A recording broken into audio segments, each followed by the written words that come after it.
ಅಂತ ಹೇಳಿ ಇವರಿಗೆ ಶಾಸ್ತ್ರ ವಿಧಿ ನಿಷೇಧಗಳಿಲ್ಲ, ಅದನ್ನು ತೋರಿಸಿಕೊಡ ಭಗವಂತ ಅಷ್ಟೇ.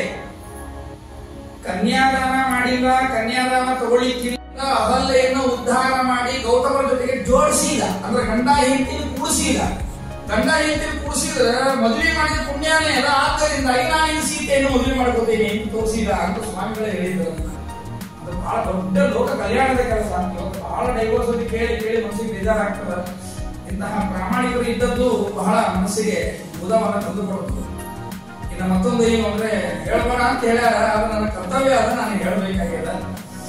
ನಾವು ನಮ್ಮ ಸ್ವಾಮಿಗಳ ಆಜ್ಞೆಯಂತೆ ಧಾರವಾಡದಲ್ಲಿ ಅವರಿಗೆ ಉತ್ತರಾಧಿಪತವನ್ನು ಕಟ್ಟಬೇಕು ಅಂತ ಮಾಡ್ಯಾರ. ಅದರ ಸೇವೆಯನ್ನ ಸಲ್ಲಿಸಬೇಕು ಅಂತ ವಿಜ್ಞಾಪನೆಯನ್ನ ನಾವು ಮಾಡಿಕೊಂಡಾಗ ನಿನ್ನೆ ದಿವಸ ಶ್ರೀ ವಾದಿರಾಜ ಕಲ್ಲೂರ್ ಅನ್ನುವರು ಮತ್ತು ಪ್ರಮೋದ್ ಕಲ್ಲೂರ್ ಅವರ ಹೆಸರಲ್ಲಿ 50,000 ಅಂತ ಹೇಳಿ 1,00,000 ರೂಪಾಯಿಗಳನ್ನ ಎಷ್ಟು ವಿನಯ ಗುಣ ಅಂದ್ರೆ ಹೇಳಬೇಡಿ ಅಂತ ಹೇಳಿದ್ರು ಪಾಪ. ಅದನ್ನ ನಮಗೆ ತಡೀಲಿಕ್ಕಾಗಿಲ್ಲ, ಹೇಳಬೇಕು ಅಂತ ಧರ್ಮಶಾಸ್ತ್ರ. ಅದಕ್ಕೆ ಅನುಗುಣವಾಗಿ ಹೇಳಿದ್ದೇನೆ. ಭಗವಂತ ವಾಯುದೇವರು ವಿಶಿಷ್ಟವಾದ ಅನುಗ್ರಹವನ್ನ ಅವರ ಕುಟುಂಬಕ್ಕೆ ಮಾಡಿ ಎಂದು ಪ್ರಾರ್ಥನೆಯನ್ನ ಮಾಡ್ತಾ, ಇನ್ನೊಬ್ಬರು ನಮ್ಮ ಸತ್ಯಬೋಧ ಬಾಗಲ್ ಅನ್ನುವರು ಕೂಡ ನಿನ್ನೆ ದಿವಸ 10,000 ರೂಪಾಯಿಗಳನ್ನ ಇದಕ್ಕಾಗಿ ಅಂತ ಸಲ್ಲಿಸಿದ್ದಾರೆ. ಅಷ್ಟೇ ಅಲ್ಲ, ಇನ್ನೂ ಒಂದು ಹೇಳ್ಯಾರ, ಆತರ ನಾನು 1,00,000 ಕೊಡ, ಆದ್ರೆ ಹಿಂಗಾಗಿತ್ತು ಅಂತ ಕೊಟ್ಟೀನಿ. ಯಾವಾಗ ಕಾರ್ಯಕ್ರಮ ಶುರು ಆಗ್ತದ ಅವಾಗ ನೀವು ಫಸ್ಟ್ ಫೋನ್ ನನಗೆ ಮಾಡಬೇಕು. ಉದಯಾಸ್ತಮಾನ ಸೇವಾ ಮಾಡೋದ್ರೊಳಗೆ ಫಸ್ಟ್ ಪರ್ಸನ್ ನಾನೇ ಇರ್ತೀನಿ, ದಯವಿಟ್ಟು ಹೇಳಬೇಕು ಅಂತ ಹೇಳ ಈ ರೀತಿಯಾಗಿ ಸೇವೆಯನ್ನು ಸಲ್ಲಿಸಿದ್ದಾರೆ.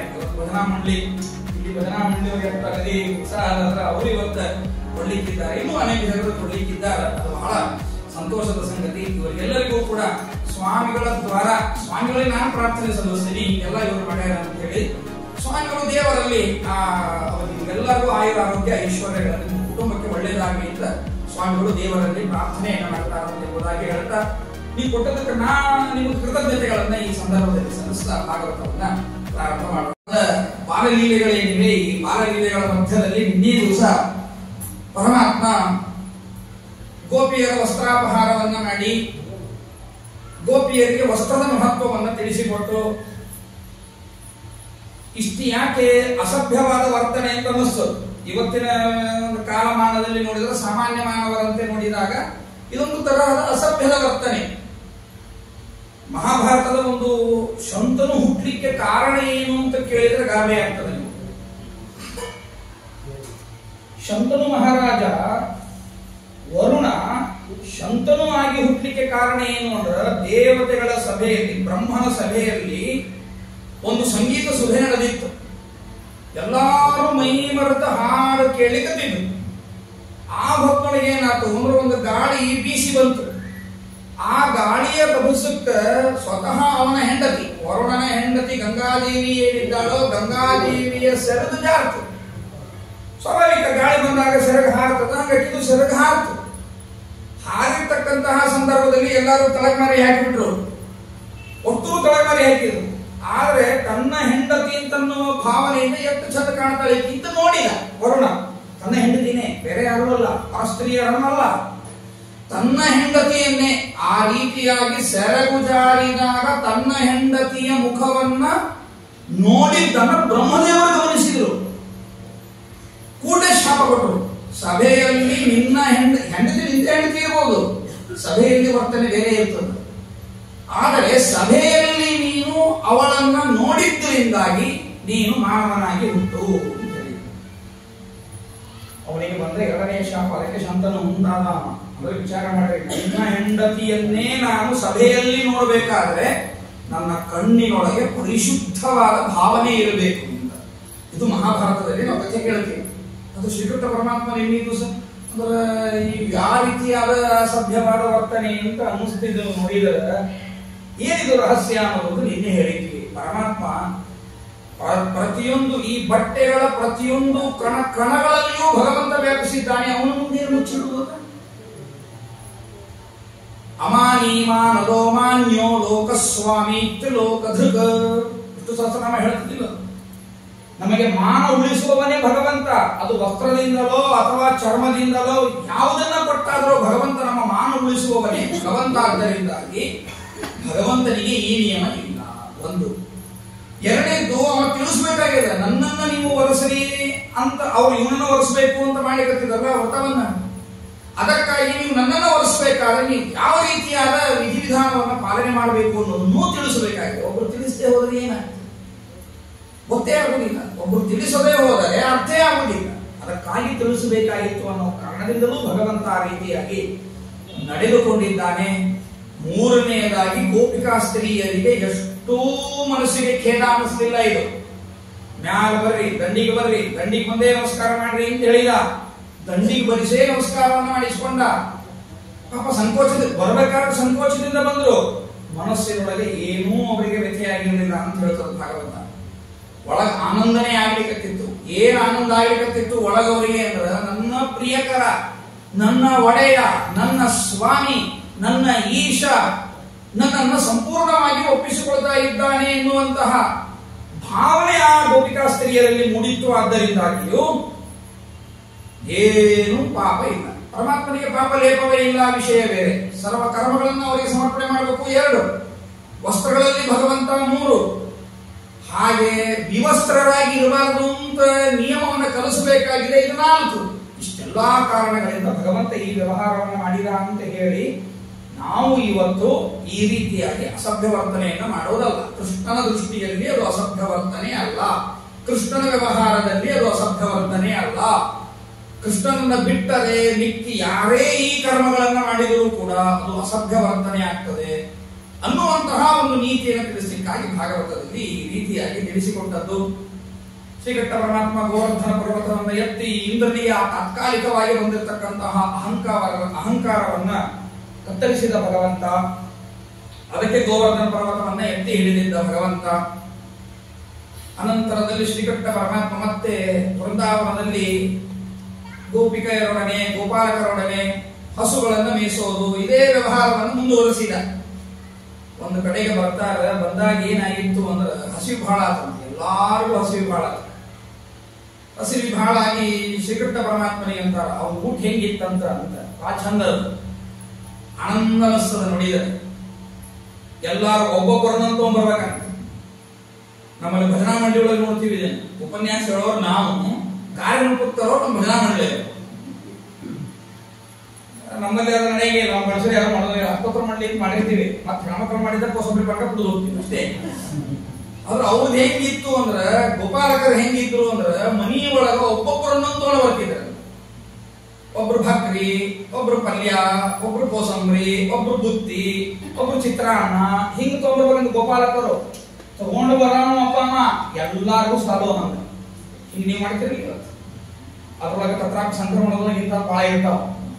ಅಗದಿ ಎಲ್ಲಾರು ಕೂಡಿ ಬಹಳ ಚಂದ ಮಾಡ್ತಿರ್ತಾರೆ. ಖುಷಿ ಅನಿಸ್ತದೆ ನೋಡಿ. ಬಾಯಾಗ ನೀರು ಕೊಡ್ತಿರ್ತದೆ, ಏನ್ ಮಾಡೋದು, ಹಬ್ಬ ಎತ್ಕೊಳಿಕ್ ಕೊಡೋದು ಅಂತ ಸುಮ್ ಕೊಡೋದು, ಬಹಳ ಚಂದ ಮಾಡ್ತಿರ್ತಾರ. ಹಂಗ ಅವರೆಲ್ಲ ಮಾಡಿದ್ರಂತೆ, ಗೋಪಾಲಕರು ಮಾಡಿದ್ರಂತೆ. ಕೃಷ್ಣ ಏನ್ ಮಾಡ್ಬೇಕಂತ ಎಲ್ಲಾ ಗೋಪಾಲಕರದ್ದು ಏನ್ ಉದ್ದೇಶ ಅಂದ್ರೆ, ಮೊದಲು ಕೃಷ್ಣನಿಗೆ ಕೊಟ್ಟು ತಾನು ತಿನ್ಬೇಕು ಅಂತ ಎಲ್ಲ ಗೋಪಾಲಕರಿಗೆ. ಕೃಷ್ಣ ಮೊದಲು ಸ್ವೀಕಾರ ಮಾಡ್ತಾನನ್ನೋ ಕಾರಣದಿಂದ ಗೋಪಿಕಾ ಸ್ತ್ರೀಯರು ಬಹಳ ರುಚಿಯಾಗಿ ಘಮ ಘಮ ಘಮ ಘಮ ತುಪ್ಪ ಬರುವಂತೆ ಮಾಡಿಕೊಡ್ತಿದ್ರು. ಪಾಪ ಅವ್ರಿಗೇನು ತುಪ್ಪ ಹಾಲು ಏನು ಕಡಿಮೆ ಇದೇ ಇಲ್ಲ. ಕೃಷ್ಣನಿಗೆ ಮೊದಲು ಕೊಡ್ತಾರಲ್ಲ ಅಂತ ಹೇಳಿ ಆ ರುಚಿ ಬಹಳ ಬರ್ಬೇಕದು. ಅದಕ್ಕೆ ಏನೇನು ಹಾಕಬೇಕೋ, ತುಪ್ಪ ಮೊದಲಾದವುಗಳನ್ನು ಏನು ಹಾಕಬೇಕೋ ಹಾಕಿ ಆನಂದ ಉಂಟಾಗುವಂತೆ ಮಾಡ್ತಿದ್ರು. ಎಲ್ಲಾರು ಬರ್ಬೇಕಂತ ಶ್ರೀಕೃಷ್ಣ ಪರಮಾತ್ಮನಿಗೆ ಮೊದಲು ಬಾಯಾಗ ಕೊಡಬೇಕು, ಶ್ರೀಕೃಷ್ಣ ತಿನ್ನಬೇಕು, ಆಮೇಲೆ ಎಲ್ಲಾರು ಹಂಚ್ಕೋಬೇಕು, ಆಮೇಲೆ ಮತ್ತೊಬ್ಬೊಂದು ಡಬ್ಬಿ ತಗೋಬೇಕು. ಹಿಂಗ ಅವತ್ತು ಎಲ್ಲಾರು ಹಿಂಗ ದಿನಾನೇ ಹಿಂಗಿತ್ತವರು. ಅವತ್ತು ಎಲ್ಲಾರು ಈ ರೀತಿಯಾಗಿ ಆಹಾರವನ್ನು ಸ್ವೀಕಾರ ಮಾಡಿದ್ದಾರೆ.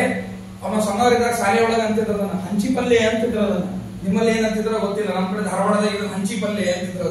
ಅದನ್ನ ಅಂದ್ರೆ ಹಂಚ್ಕೊಂಡು ತಿನ್ನುವುದು ಅಂತ.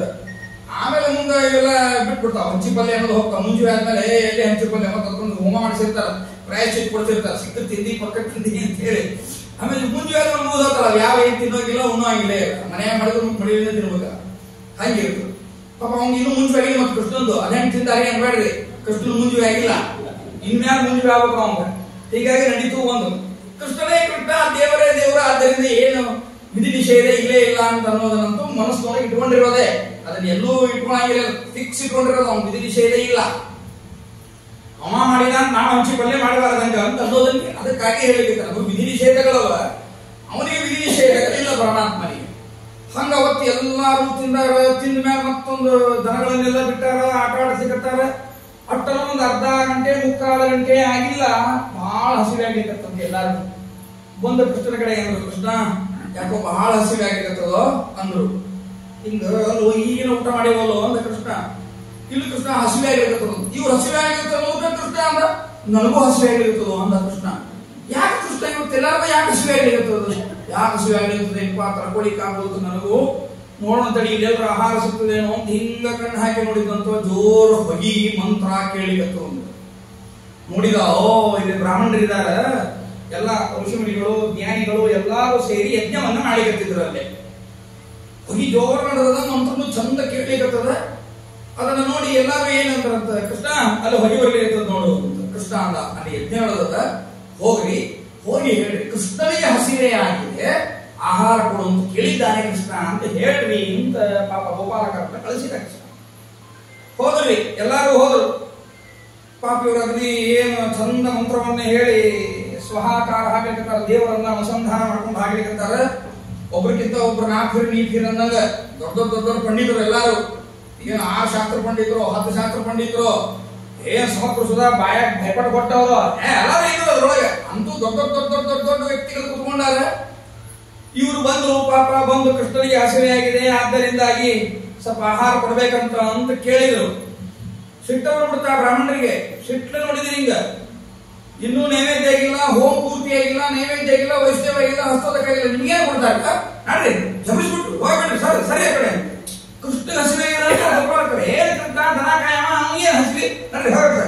ಎಲ್ಲ ಆದ್ಮೇಲೆ ಬ್ರಾಹ್ಮಣರದ್ದು ಊಟದು ಆದ್ಮೇಲೆ ನಿಮ್ಗೆ ಕರಿತೀವಿ, ಅವಾಗ ಬಂದು ಊಟ ಮಾಡಿ ಈಗ ಹೋಗ್ರಿ ಎಂದ್ರು. ಅಲ್ಲ ನೀವು ಬ್ರಾಹ್ಮಣರದೆಲ್ಲ ಊಟ ಆದ್ಮೇಲೆ ಕರಿಯೋ ತನಕ ನಮ್ಮ ಹೊಟ್ಟೆ ಕೇಳ್ಬೇಕಲ್ಲ, ಹಸಿವೆ ಇನ್ನು ಹೋಗ್ತಿರೋ ಹೊಟ್ಟೆ ಹೋಗ್ಬಿಟ್ರು, ಓಡೇ ಬಂದ್ಬಿಟ್ರು. ಪಾಪ ಕೃಷ್ಣ ಹೇಳಿದ್ರು, ಕೃಷ್ಣ ಏನ್ ಕೆಲಸ ಆಗ್ಲಿಲ್ಲ, ಹೋದ್ವಿ ಕೆಲಸ ಆಗ್ಲಿಲ್ಲ, ಬೈ ಕಳಿಸಿದ್ರು ನಮ್ಮನ್ನ. ಕೃಷ್ಣ ಅಂದ, ನೀವ್ ಯಾರ ಕಡೆ ಹೋಗಿದ್ರಿ ಅಂತ. ಬ್ರಾಹ್ಮಣರು ಈ ಆಚಾರ ಹಿಂಸನಾಚಾರ ಅಗದಿ ಮುಚ್ಚಿ ಕೂತಿದ್ರಲ್ಲೇ, ಅವ್ರ ಕಡೆ ಹೋಗಿ ಕೇಳಿದ್ವಿ. ಏನಂದ್ರು ಹಿಂಸನಾಚಾರ, ಏನ್ ಕೃಷ್ಣ ಬಾಲ ನಡಿ ಅಂದ್ರು. ಸುಳ್ಳ ಭಯಪಟ್ಟು ಮಾಡಿದ್ರೆ ಪಂಡಿತವ, ನೀನ್ ತಿಳ್ಕೊಂಡು ಪಂಡಿತ ಏನಲ್ಲ, ಸುಮ್ ಭಯಪಟ್ಟು ಮಾಡಿದ್ರೆ ಪಂಡಿತವ, ಅವ್ನ ಅನುಸಂಧಾನ ಇರುವುದಿಲ್ಲ. ಗಂಡಸರ ಹಣೆ ಬಾರಿಟ್ಟರು ಗುರುಕುಲದಾಗಿರ್ತಾರ, ಓದ್ತಾರ, ಭಯಪಟ್ಟು ಮಾಡ್ತಾರ, ಅನುಸಂಧಾನ ತರ್ಲಿಕ್ಕೆ ಬರುವುದಿಲ್ಲ. ಅನುಸಂಧಾನಕ್ಕೆ ತರಬೇಕು ಅಂದ್ರೆ ಅವ್ರ ಬೇರೆ ಯಾರು ಅಲ್ಲ. ಅದಕ್ಕ ಅವ್ರ ಹೆಂಡನ ಕಡೆ ಹೋಗಿ ಕೇಳ್ರಿ ಅಂತ ಕೃಷ್ಣ. ಅಲ್ಲೂ ಕೇಳ್ಬೇಕಾದ್ರೆ ನಿಮಗ ಹೇಳ್ರಿ, ಅವ್ರು ಹೊಡೆದ್ ಕಳಿಸ್ತಾರ ನಿಮಗ ಅಂದ್ರ ಕೃಷ್ಣನಿಗೆ ಅಂತಾನೆ ಹೇಳ್ರಿ. ಸರಿ ಬಂದ್ರು ಅವರೆಲ್ಲ ಓಡಿ ಹೆಣ್ಮಕ್ಳ ಕಡೆ ಹರಿತಾಂಬ ಅಡಿಗೆ ಮಾಡೋದೇ ತಡ. ಎಲ್ಲಾ ಸ್ತ್ರೀಯರು ಏನೇನು ಭಕ್ಷ್ಯ ಭೋಜ್ಯಗಳನ್ನ ಅಂತ ಮಾಡಿದ್ರು ಅದನ್ನೆಲ್ಲ ಪಾತ್ರೆನೇ ಎತ್ಕೊಂಡ್ಬಿಟ್ರು. ನಡಿ ಎಲ್ಲಿದ್ದಾರೆ ಕೃಷ್ಣ ಅಂತ. ಇಲ್ಲ ಅಲ್ಲಿದ್ದಾನ ನಡ್ರಿ ಅಂದ್ರ ಪಾತ್ರೆ ತಗೊಂಡು ಹೆಣ್ಮಕ್ಳು ಹಣ್ಣು ಕೊಟ್ರು. ಇವ್ರು ಬಂದಂದ್ರೆ ಇಲ್ಲ ನೋಡಿದ ಇವ್ರು ಗೋಪಾಲಕರ ಅಂದ್ಕೊಂಡ್ರಂತೆ, ಹೋಗಂಗಿಲ್ಲ ಯಾರು, ಇಲ್ಲೇ ನಿಂದ್ರದ ಅಂದ್ರು. ನೀ ನಿಂದ್ರೋದಾದ್ರು ಅಟ್ಟ, ನೀ ಹೋಗೋದಾದ್ರು ಅಟ್ಟ, ನೀ ಇರ್ಲಿ ಹಿಂಗ ನಾ ಹೋಗತ್ತೀವಿ ಕೃಷ್ಣ ಕಡೆ ಹೋಗತ್ತೀವಿ ಅಂದ್ರು ಎಲ್ಲ ಹೆಣ್ಮಕ್ಳು. ಓದಿ ಅಂದ್ರ ಮತ್ತ ತಲಾಕ್ ತಲಾಕ್ ತಲಾಕ ಅಂದ್ಬಿಟ್ರು. ಓದ್ಬಿಡ್ತೇವ 3 ಸರಿ ತಲಾಕ್ ಅಂದ್ರೆ ಬಗ್ಗೆ ಹೆಣ್ಕಲ್ಲ. ಮತ್ ನೀ ಹೋದ್ರ ಅರ್ಥಾಗ ಇನ್ ನನಗ ನಿನಗೆ ಸಂಬಂಧ ಇಲ್ಲ ಅಂದ್ರೆ ಈ ಎಲ್ಲಾ ಗಂಡಸರು ಆಕೆ ಅಂದ್ರೆ ನೀನು ಕಟ್ಕೊಂಡ ದರಗಳಾಗ್ಯದ ಮಾರಾಯ, ಇನ್ನೆಲ್ಲಿ ಮತ್ತೆ ಕಬೂಲ್ ಅಂದ್ರು ನಾ ಏನ್ ಕಬೂಲ್ ಇದ್ ಕಡೆ ತಲಾಕೆ ಅಂತು ಹೊಂಟು ಬಿಟ್ರಿ. ಎಲ್ಲಾರು ಪದಾರ್ಥಗಳನ್ನು ತಗೊಂಡು ಹೊರಟೇ ಬಿಟ್ರು. ಒಬ್ಬಕ್ಕೆ ರಾಧ ಅಂತಿದ್ದು, ಆಕಿಂದ ಮಾತ್ರ ಗಂಡ ಗಟ್ಟಿಯಾಗಿ ಕೈ ಹಿಡಿದು ಮನಿ ಒಳಗೆ ಕೂಡಿಸಿ ಚಳಿ ಹಾಕಿಲ್ಲ. ಹಂಗ ಹೋಗ್ತಿ ಹೋಗು ಅಂದ. ಪಾಪ ಆಕಿ ಮನಸ್ಸಿಗೆ ಬಹಳ ವೇದನೆ ಆಗಿತ್ತು. ಅಯ್ಯೋ ಕೃಷ್ಣ ನೋಡೋ ಭಾಗ್ಯ ಸಿಗ್ಲಿಲ್ಲ. ನೀವೇನೋ ನೈವೇದ್ಯ ಮಾಡುತ್ತಿದ್ರು, ನೈವೇದ್ಯ ಆಗಿರೋ ದೇವ್ರು ತಗೊಂಡಾನ ತಗೊಂಡಿರ್ತಿದ್ನೋ ಬಿಡ್ತಿದ್ನೋ ಗೊತ್ತಿಲ್ಲ. ಇವತ್ತು ನೇರವಾಗಿ ಪರಮಾತ್ಮನಿಗೆ ನಾನು ಮಾಡಿದ ದ್ರವ್ಯವನ್ನು ಪರಮಾತ್ಮನಿಗೆ ಸಮರ್ಪಣೆ ಮಾಡಬೇಕು ಅಂತ ಅನ್ಕೊಂಡ್ರೆ ಆ ಭಾಗ್ಯ ನನಗೆ ಸಿಗ್ಲಿಲ್ಲ. ಕೃಷ್ಣ ಎಂತಹ ದೌರ್ಭಾಗ್ಯ ನಂದು ಅಂತ ಅಲ್ಲೇ ರೂಮಿನೊಳಗೆ ಕೃಷ್ಣ ಅಂತ ಸ್ಮರಣೆ ಮಾಡಿದ್ದು, ಕಣ್ತುಂಬ ಕೃಷ್ಣನನ್ನ ನೆನೆಸಿದ್ದು, ಭಕ್ತಿಯಿಂದ ಕೃಷ್ಣ ಅಂತ ಕೂಗಿದ್ದು, ಪ್ರಾಣವನ್ನೇ ಕಳ್ಕೊಂಡು. ಭಾಗವತ ಹೇಳುತ್ತದೆ, ಪ್ರಾಜ್ಞರೂಪಿಯಾದ ಭಗವಂತನನ್ನ ಆಲಿಂಗನ ಮಾಡಿಕೊಂಡು ಹೇಗೆ ಸುಖವನ್ನು ಅನುಭವಿಸ್ತಾನೋ ಹಾಗೆ ಅವಳು ಮೋಕ್ಷಕ್ಕೆ ಹೋಗಿದ್ದಾಳೆ ಪರಮಾತ್ಮನ ಸ್ಮರಣೆಯಿಂದ ಮಾಡಿ. ಉಳಿದವರೆಲ್ಲ ಬಂದರು, ಕೃಷ್ಣನಿಗೆ ಸಮರ್ಪಣೆಯನ್ನ ಮಾಡಿದರು. ಕೃಷ್ಣ ತಗೋ ಅಂತ ಕೃಷ್ಣನಿಗೆ ಬಹಳ ಸಂತೋಷ. ಬಹಳ ಸಂತೋಷ ಆಯ್ತು, ನೀವು ತಂದು ಕೊಟ್ರಿ, ಬಹಳ ಖುಷಿ ಆಯ್ತು ನನಗೆ, ಬಹಳ ರುಚಿಯಾಗಿದೆ ಅಂತ ಅವರೆಲ್ಲ ಅವ್ರಿಗೆ ಸಂತೋಷ ಪಟ್ಟ. ಮತ್ತೆ ಒಳ್ಳೆ ಮಾತಾಡಬೇಕಲ್ಲ, ಅಡಿಗೆ ಮಾಡಿದಾಗ ಇದೇ ನಿನ್ನ ಮೊಸಳಿ ಎದಾಗ ಆಗಿದೆ ಅಂತ ಸಿಟ್ಟು ಕೊಡ್ತದ. ಆ ಮೊಸಳಿ ಚಂದ ಇರ್ತಾರೆ, ಆದ್ರೆ ಅಡಿಗೆ ಮಾಡಿದಾಗ ನಮ್ಗೆ ಸಿಟ್ಟು ಬಂದಾಗ ನೀವು ಪತ್ತಿದ್ದಿಲ್ಲ ಅಂದ್ರೆ ಖಾರ ಹಾಕಿದ್ದಿಲ್ಲ ಅಂದ್ರೆ ಇಂಥವೇನೋ ಮಾತಾಡ್ತಿರ್ತೀವಿ ನಾವು. ಹಂಗೆ ಯಾವತ್ತೂ ಅನ್ಬಾರ್ದು. ಹೆಣ್ಮಕ್ಳಿಗೆ ನೀ ಏನ್ ಮಾಡಿದ್ರು ಚಲೋನ ಅನ್ಬೇಕು, ಅಂದ್ರೆ ಇನ್ನೊಂದು ನಾಳೆ ಚಲೋ ಬರ್ತದೆ. ಮತ್ತೆ ಇಲ್ಲಾಂದ್ರೆ ನೀನು ಏನ್ ಮಾಡಿದ್ರು ಆಟ್ರ ಆಗದ ಅಂತ ಹೇಳಿ ಗೋಮಯಕ್ಕೆ ಒಗ್ಗರಣೆ ಹೆಂಗೆ ಕೊಟ್ರೆ ಸಿಟಿಗೆ ಅದು ಚಂದ ಅನ್ಬೇಕಾಗ್ತದೆ. ಇರ್ಲಿ ಅಂತೂ ತಾತ್ಪರ್ಯ ಏನು ಅಂದ್ರೆ ಕೃಷ್ಣ ಬಹಳ ಪ್ರಶಂಸೆಯನ್ನ ಮಾಡಿದ, ಬಹಳ ಚಲೋ ಆಗಿದೆ, ರುಚಿಯಾಗಿದೆ ಅಂತಂದ. ಊಟ ಎಲ್ಲ ಮುಗಿದು ಮುಗಿದ ಮೇಲೆ ಹೇಳಿದ, ಆಯ್ತು ನಡ್ರಿ ನಿಮ್ ಗಂಡನ ಕಡೆ ಹೋಗ್ರಿ ಅಂತ ಹೇಳಿದ. ಗಂಡನ ಸೇವೆ ಮಾಡೋದು, ಮಕ್ಕಳ ಸೇವೆ ಮಾಡೋದು, ಅದುವೇ ಹೆಣ್ಣು ಮಕ್ಕಳಿಗೆ ಬಹಳ ಪ್ರಧಾನವಾಗಿರ್ತಕ್ಕಂತಹ ಧರ್ಮ. ಈ ಧರ್ಮದಿಂದ ಚ್ಯುತಿಯನ್ನ ಹೊಂದಬೇಡ್ರಿ, ನಿಮ್ ಗಂಡನ ಸೇವೆಯನ್ನ ಮಾಡ್ರಿ, ನಿಮ್ ಮಕ್ಕಳ ಪೋಷಣೆಯನ್ನ ಮಾಡೋದು ನಿಮ್ಮ ಕರ್ತವ್ಯ ಅದ, ನೀವು ಹೋಗ್ರಿ ಅಂತ ಪರಮಾತ್ಮ ಉಪದೇಶ ಮಾಡಿ. ಅವರಂದ್ರು ಪರಮಾತ್ಮ ಈ ಉಪನ್ಯಾಸದಾಗ ಅಷ್ಟ, ವ್ಯವಹಾರದವ್ರಿಗೆ ಏನ್ ಕೊಡುದಿಲ್ಲ. ನಮ್ಮ ಮನೆಯವರು ಆಗಲೇ ತಲಾಕ್ ಅಂತ ಅಂದು ಬಿಟ್ಟಾರೆ. ಈಗ ಇಲ್ಲಿ ಒಳಗೆ ಹೋದ್ರೆ ಕರ್ಕೊಳ್ಳೋದಿಲ್ಲ, ನಮ್ಮನ್ನು ಒಳಗೆ ಕರ್ಕೊಳ್ಳೋದಿಲ್ಲ ಅವರು, ಆದ್ದರಿಂದ ಈ ಪ್ರಯೋಜನ ಇಲ್ಲ. ಆಗ ಶ್ರೀಕೃಷ್ಣ ಪರಮಾತ್ಮ ಅಂತಾನ, ಏನ್ ಚಂದ ಮಾಡಿ ಹೇಳ್ತಾನೆ ಭಾಗವತದಲ್ಲಿ, ಯಾರು ತಲಾಕಲ್ಲಿ ಕಲ್ಲಿ ಕಬೂಲಲ್ಲಿ ಕಲ್ಲಿ ಏನೇನೇನೇನು ಸ್ವಾತಂತ್ರ್ಯ ಇಲ್ಲ. ವಿವಾಹವಾಗಿದ್ದಾರೆ ಅಂದ ಮಾತ್ರಕ್ಕೆ ಪ್ರೀತಿ ಇರುತ್ತದೆ ಅಂತ ಇಲ್ಲ.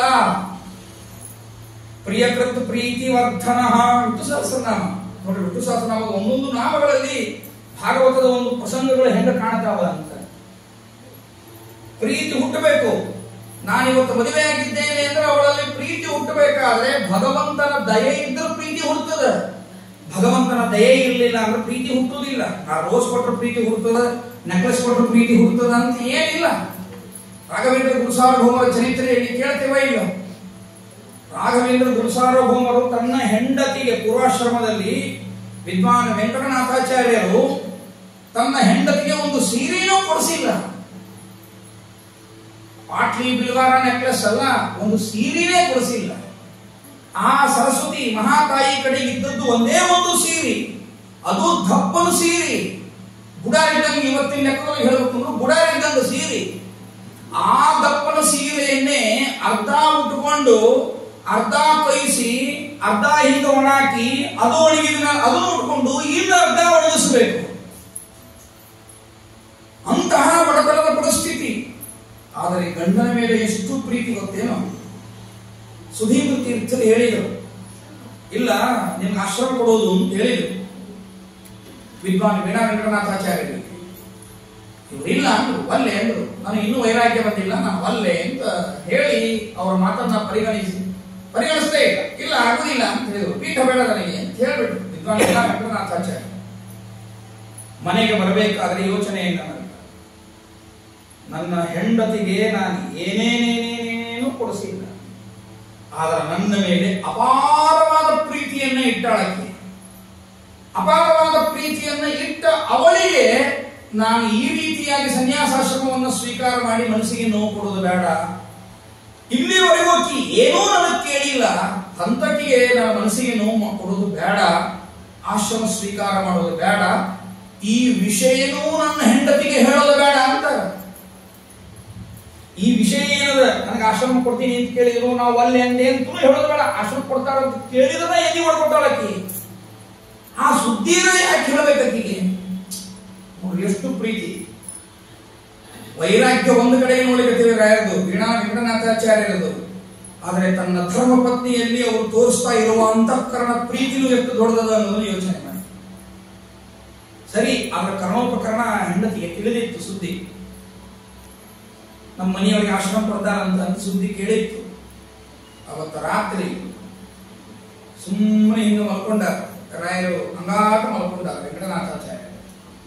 ಪಕ್ಕದಲ್ಲಿ ಸರಸ್ವತಿ ದೇವಿ ಮಲಿಗ, ಗಂಡನ ಎದಿ ಮೇಲೆ ತಲೆ ಇಟ್ಟು ಮಲಿಗ. ಗಂಡಿಗೆ ಇದನ್ನ ಕೇಳಬೇಕು ಅಂತ ಮನಸ್ಸಿನಾಗ ಬರ್ಲಿಕ್ಕತ್ತದ, ಬೇಡ ನಾ ಕೇಳಿದ್ರೆ ಅವ್ರು ನನ್ನ ಮುಂದೆ ಹೇಳಿಲ್ಲ. ಆದ್ರೆ ಗಂಡನಿಗೆ ನಾನೇನಾದ್ರೂ ಕೇಳಿದ್ರೆ ನನಗೆ ಸುದ್ದಿ ಗೊತ್ತಾಗಿಲ್ಲ ಅಂತ ಅವ್ರ ಮನಸ್ಸಿಗೆ ನೋವು ಆಗ್ತದ, ಅದಕ್ಕೆ ಯಾಕೆ ಕೇಳಲಿ ನಾನು ಅಕ್ಕಿ ಯೋಚನೆ ಮಾಡಿರ್ತಾರೆ. ಇವರು ಅನ್ಕೊಂಡಿರ್ತಾರ, ಇಲ್ಲ ಇದನ್ನ ಹೆಂಡತಿಗೆ ಹೇಳಿದ್ರ ಆತು, ಅಕ್ಕಿ ಮುಂದೆ ಮುಚ್ಚಿಡೋದು ಬೇಡ ಅಂತ ಒಂದು ಭಾವನೆ ಬರ್ಲಿಕ್ಕತ್ತದ ಇವರಿಗೆ. ಆದ್ರೆ ಕೇಳೋದು ಬೇಡ, ನನ್ನಿಂದ ವಿಷಯ ಹೋಗಿ ಅವಳ ಮನಸ್ಸಿಗೆ ನೋವಾಗೋದು ಬೇಡ ಅಂತ ಯೋಚನೆ ಮಾಡಿರ್ತಾರ. ಇಬ್ರು ಕಣ್ಣು ಮುಚ್ಚಾರ, ನಿದ್ದೆ ಹತ್ತಿದಂಗೆ ಆಕ್ಟಿಂಗ್ ಮಾಡಿರ್ತಾರ. ಒಳಗೆ ಆಲೋಚನೆ ನಡೆಸ್ತಾ ಇದ್ರು. ನೋಡ್ರಿ ಏನು ಅನ್ಯೋನ್ಯ ಪ್ರೀತಿ ಇದು, ಊಹಾ ಮಾಡಿಕ್ಕೂ ಸಾಧ್ಯ ಇಲ್ಲ ಈ ಅನ್ಯೋನ್ಯ ಪ್ರೀತಿಯನ್ನು. ಆಕಿ ಕಣ್ಣಾಗ ನೀರು ಹರಿಲಿಕ್ಕತ್ತಾವ, ಆ ಕಣ್ಣೀರು ಅವರ ಎದೆಯಿಂದ ಹೊರಗೆ ಹಿಂಗ ಬೀಳಿಕತ್ತಿತ್ತಂತ. ಆ ಸಂದರ್ಭದೊಳಗ ಅನ್ಕೋತಾರ ಈ ಕಣ್ಣೀರು ಬಿಸಿ ಅದ ಅಂದ್ರೆ ದುಃಖ ಆಗ್ಯದ, ದುಃಖ ಆಗ್ಯದ ಅಂದ್ರೆ ಈ ಸುದ್ದಿ ಗೊತ್ತಾಗಿರ್ಬೋದು ಅಂತ ಗೆಸ್ ಮಾಡ್ತಾರೆ. ಆದ್ರೂ ನನ್ನಿಂದ ಕೇಳೋದು ಬೇಡ, ನನ್ನ ಬಾಯಿಯಿಂದ ಬಂದಕ್ಕೆ ನೋವು ಕೊಡೋದು ಬೇಡ ಅಂತ ಯೋಚನೆ ಮಾಡ್ತಾರೆ. ಹಂಗೆ ನಿದ್ದಿಗೆ ಹೋಗಿ ಜಾಗ್ತಾರ. ಸ್ವಪ್ನದಲ್ಲಿ ಸರಸ್ವತಿ ದೇವಿ ಬಂದು ಹೇಳುತ್ತಾಳ, ಈ ಸರಸ್ವತಿ ಸೇವೆ ಅಲ್ಲ, ನನ್ನ ಸೇವೆಗಾಗಿ ಅಂತ ನೀನು ಬಂದವನು ಬಾ ಅಂತ ಕರೀತಾಳ. ಅನಂತರದಲ್ಲಿ ಹೋಗಿ ಆಶ್ರಮವನ್ನು ತಗೋತಾರ. ಕಡು ಬಡತನದಲ್ಲೂ ಗಂಡ ಹೆಂಡತಿಯಲ್ಲಿ ಎಷ್ಟು ಪ್ರೀತಿ ಇದೆ. ಶ್ರೀಮಂತರಷ್ಟಲ್ಲೇ ಪ್ರೀತಿ ಇದೆ ಅಂತ ತಿಳ್ಕೊಳ್ಳಂಗಿಲ್ಲ. ರೊಕ್ಕಿದ್ರೆ ಮಾತ್ರ ಹಿಂದೆ ಪ್ರೀತಿಸ್ತಾಳ ಅನ್ನೋದು ಸುಳ್ಳು. ಭಾಗವತ ಎಷ್ಟೊಂದು ಹೇಳ್ತಾರೆ. ಇದೊಂದು ಪ್ರಸಂಗದಲ್ಲಿ ಶ್ರೀಕೃಷ್ಣ ಪರಮಾತ್ಮ ಹೇಳುವ ಮಾತು ಕೇಳಿದೆ, ಆ ಗೋಪಿಕಾಸ್ತ್ರೀಯರಿಗೆ ಹೇಳುವ ಮಾತು ನನಗೊಂದು ಖುಷಿ ಏನು ಅಂದ್ರೆ, 7 ದಿವಸದಾಗ 12 ಸ್ಕಂದ ಹೇಳೋ ಮುಂದೆ ಯಾವ ಹೇಳೋ ಬರೋದನೇ ಇಲ್ರಿ. ಪಟ್ ಪಟ್ ಪಟ್ ಪಟ್ ಓಡ್ತಿರ್ತೀವಿ. ಹಿಂಗೆ ಒಂದೊಂದು ಸ್ಕಂದ 7 ದಿವಸ ಅಂದಾಗ ಇಂಥ ರಹಸ್ಯ ವಿಷಯಗಳು ಹೊರಗೆ ಬರ್ತಾವ. ಭಾಷೆ ಹೇಳ್ತಾನೆ ಶ್ರೀಕೃಷ್ಣ ಪರಮಾತ್ಮ ವಿಪ್ರಕನ್ಯೆಯಾಗಿ. ಪ್ರೀತಿ ಅಂದ್ರೆ ಸುಮ್ಮನೆ ಬರುವುದಿಲ್ಲ, ದುಡ್ಡಿದ್ರೆ ಬರ್ತದ ಅಂತಲ್ಲ, ಅಧಿಕಾರ ಇದ್ರೆ ಬರ್ತದ ಅಂತಲ್ಲ. ಅಷ್ಟೇ ಅಲ್ಲ, ಈಗ ಯಾವುದೋ ಒಂದು ನಿಮಿತ್ತಕವಾಗಿ ಪ್ರೀತಿ ಅಂತ ಬಂದರೆ ಅದು ಬಿಸಿನೆಸ್ ಅಂತ ಆಗ್ತದೋ ಹೊರತು ಪ್ರೀತಿ ಅಂತ ಆಗುದಿಲ್ಲ ಅಂತ ಪರಮಾತ್ಮ.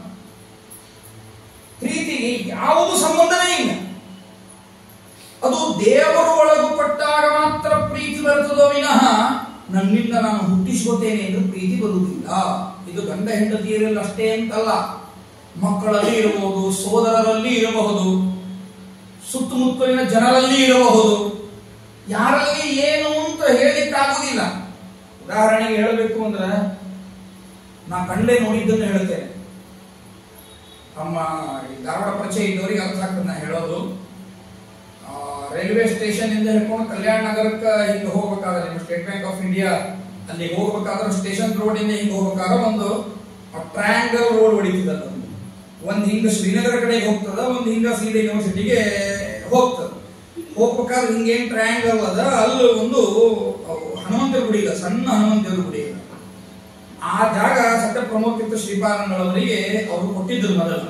ಇಲ್ಲಿ ಅನಂತರದಲ್ಲಿ ಅದು ತ್ರಿಕೋನ ಇತ್ತು, ಅದೇನೋ ಸಮಸ್ಯೆ ಇದೆ ಅನ್ನೋ ಕಾರಣಕ್ಕೆ ಅದೇನೋ ಆಯ್ತು ಇರ್ಲಿ. ಅಲ್ಲೇ ಒಂದು ಗುಡಿಸಲು ಅಂದ್ರೆ ಏನ್ ತಿಳ್ಕೊಂಡಿರಿ, ಇವು ತಟ್ಟಿ ಚೀಲ ಅವು ಇವು ಇರ್ತಾವಲ್ಲ, ಇಂಥದೇನೋ ಒಬ್ಬ ಸೆಟ್ ಹಾಕಿದ್ದ ಭಿಕ್ಷುಕ. ಅವನ ಹೆಂಡತಿಯು ಭಿಕ್ಷುಕಿ, ಜನ್ಮದಾಗ ಸ್ನಾನ ಮಾಡಿಲ್ಲ. ಅವ್ರು ನೋಡಿದ್ರೆ ಅನಿಸ್ತಿತ್ತು ಏನ್ ವೇಷ ಏನಿದು, ಓಣಿ ಓಣಿ ಓಣಿ ಓಣಿ ಗಂಡ ಹೆಂಡತಿ ಭಿಕ್ಷಾ ಕೇಳ್ಕೋತ ಅಡ್ಡಾಡ್ತಿದ್ರು. ಆಶ್ಚರ್ಯ ಅಂದ್ರೆ ನಾ ಅದ ರೋಡಿಂದ ಅಡ್ಡಾಡ್ತಿದ್ದೆ, ನಮ್ಮ ಮನೆ ಅಲ್ಲೇ ಶ್ರೀನಗರ ಆದ್ದರಿಂದಾಗಿ ಅಲ್ಲಿ ಓಡಾಡ್ತಿದ್ದೆ, ಅದ ರೋಡ್ ಮೇಲೆ ಓಡಾಡ್ತಿದ್ದೆ.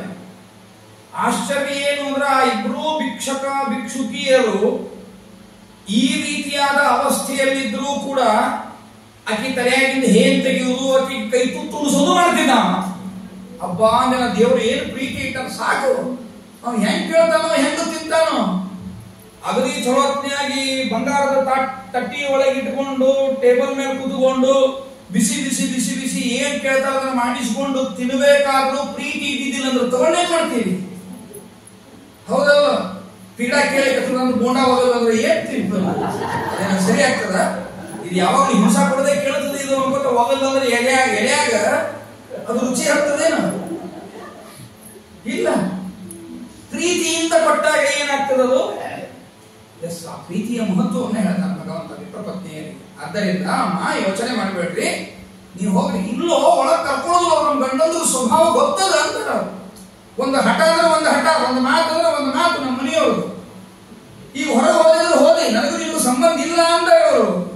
ಆದ್ದರಿಂದ ಏನು ಪ್ರಯೋಜನ ಇಲ್ಲ, ಕೃಷ್ಣ ನಾನು ಹೋಗುದಿಲ್ಲ ಅಂತಾರ. ಹಂಗೆಲ್ಲ ಅನ್ಬೇಡ್ರಿ, ನನ್ನ ಅನುಗ್ರಹ ಇದ್ದ ಆದ್ರೆ ನನ್ನ ಅನುಗ್ರಹ ಇದೆ ಅಂತ ತಿಳಿಯಿರಿ ಅಂತ ವಿಪ್ರಪತ್ನಿಯರ ಮುಖಾಂತರ ನಮಗೆ ಕೊಡುವ ಸಂದೇಶ. ಇವತ್ತು ನಮ್ಮನ್ನು ನೋಡಿ ನೀವು ನಗತೀರಿ ಅಂದ್ರೆ ನಮ್ಮಿಬ್ಬರಿಗೂ ಪರಮಾತ್ಮನ ದಯೆ ಇದೆ ಅಂತ ಅರ್ಥ. ನನ್ನ ನೋಡಿ ನೀವು ಬಂದ ಇವೊಬ್ಬ ಬ್ರಾಹ್ಮಣ ಮುಖ ತಿರುಗಿಸಿದ್ರಿ ಆ ಕಡೆಗೆ ಅಂದ್ರೆ ಇಬ್ಬರು ದೇವರ ಅನುಗ್ರಹಕ್ಕೆ ಪಾತ್ರರಾಗಿಲ್ಲ ಅಂತ ಅರ್ಥ. ಆದ್ದರಿಂದ ಯೋಚನೆ ಮಾಡಬೇಡ್ರಿ ಅಮ್ಮ, ನನ್ನ ಅನುಗ್ರಹ ಇದೆ. ನನಗೆ ನೈವೇದ್ಯ ಕೊಟ್ಟಿರಲಿಲ್ಲ ನೀವೀಗ, ನನ್ನ ಅನುಗ್ರಹ ಇದೆ ಅಂತ ಭಗವಂತ ಅದರಿಂದ ಒಂದು ಸೂಚನೆ ಕೊಟ್ಟ.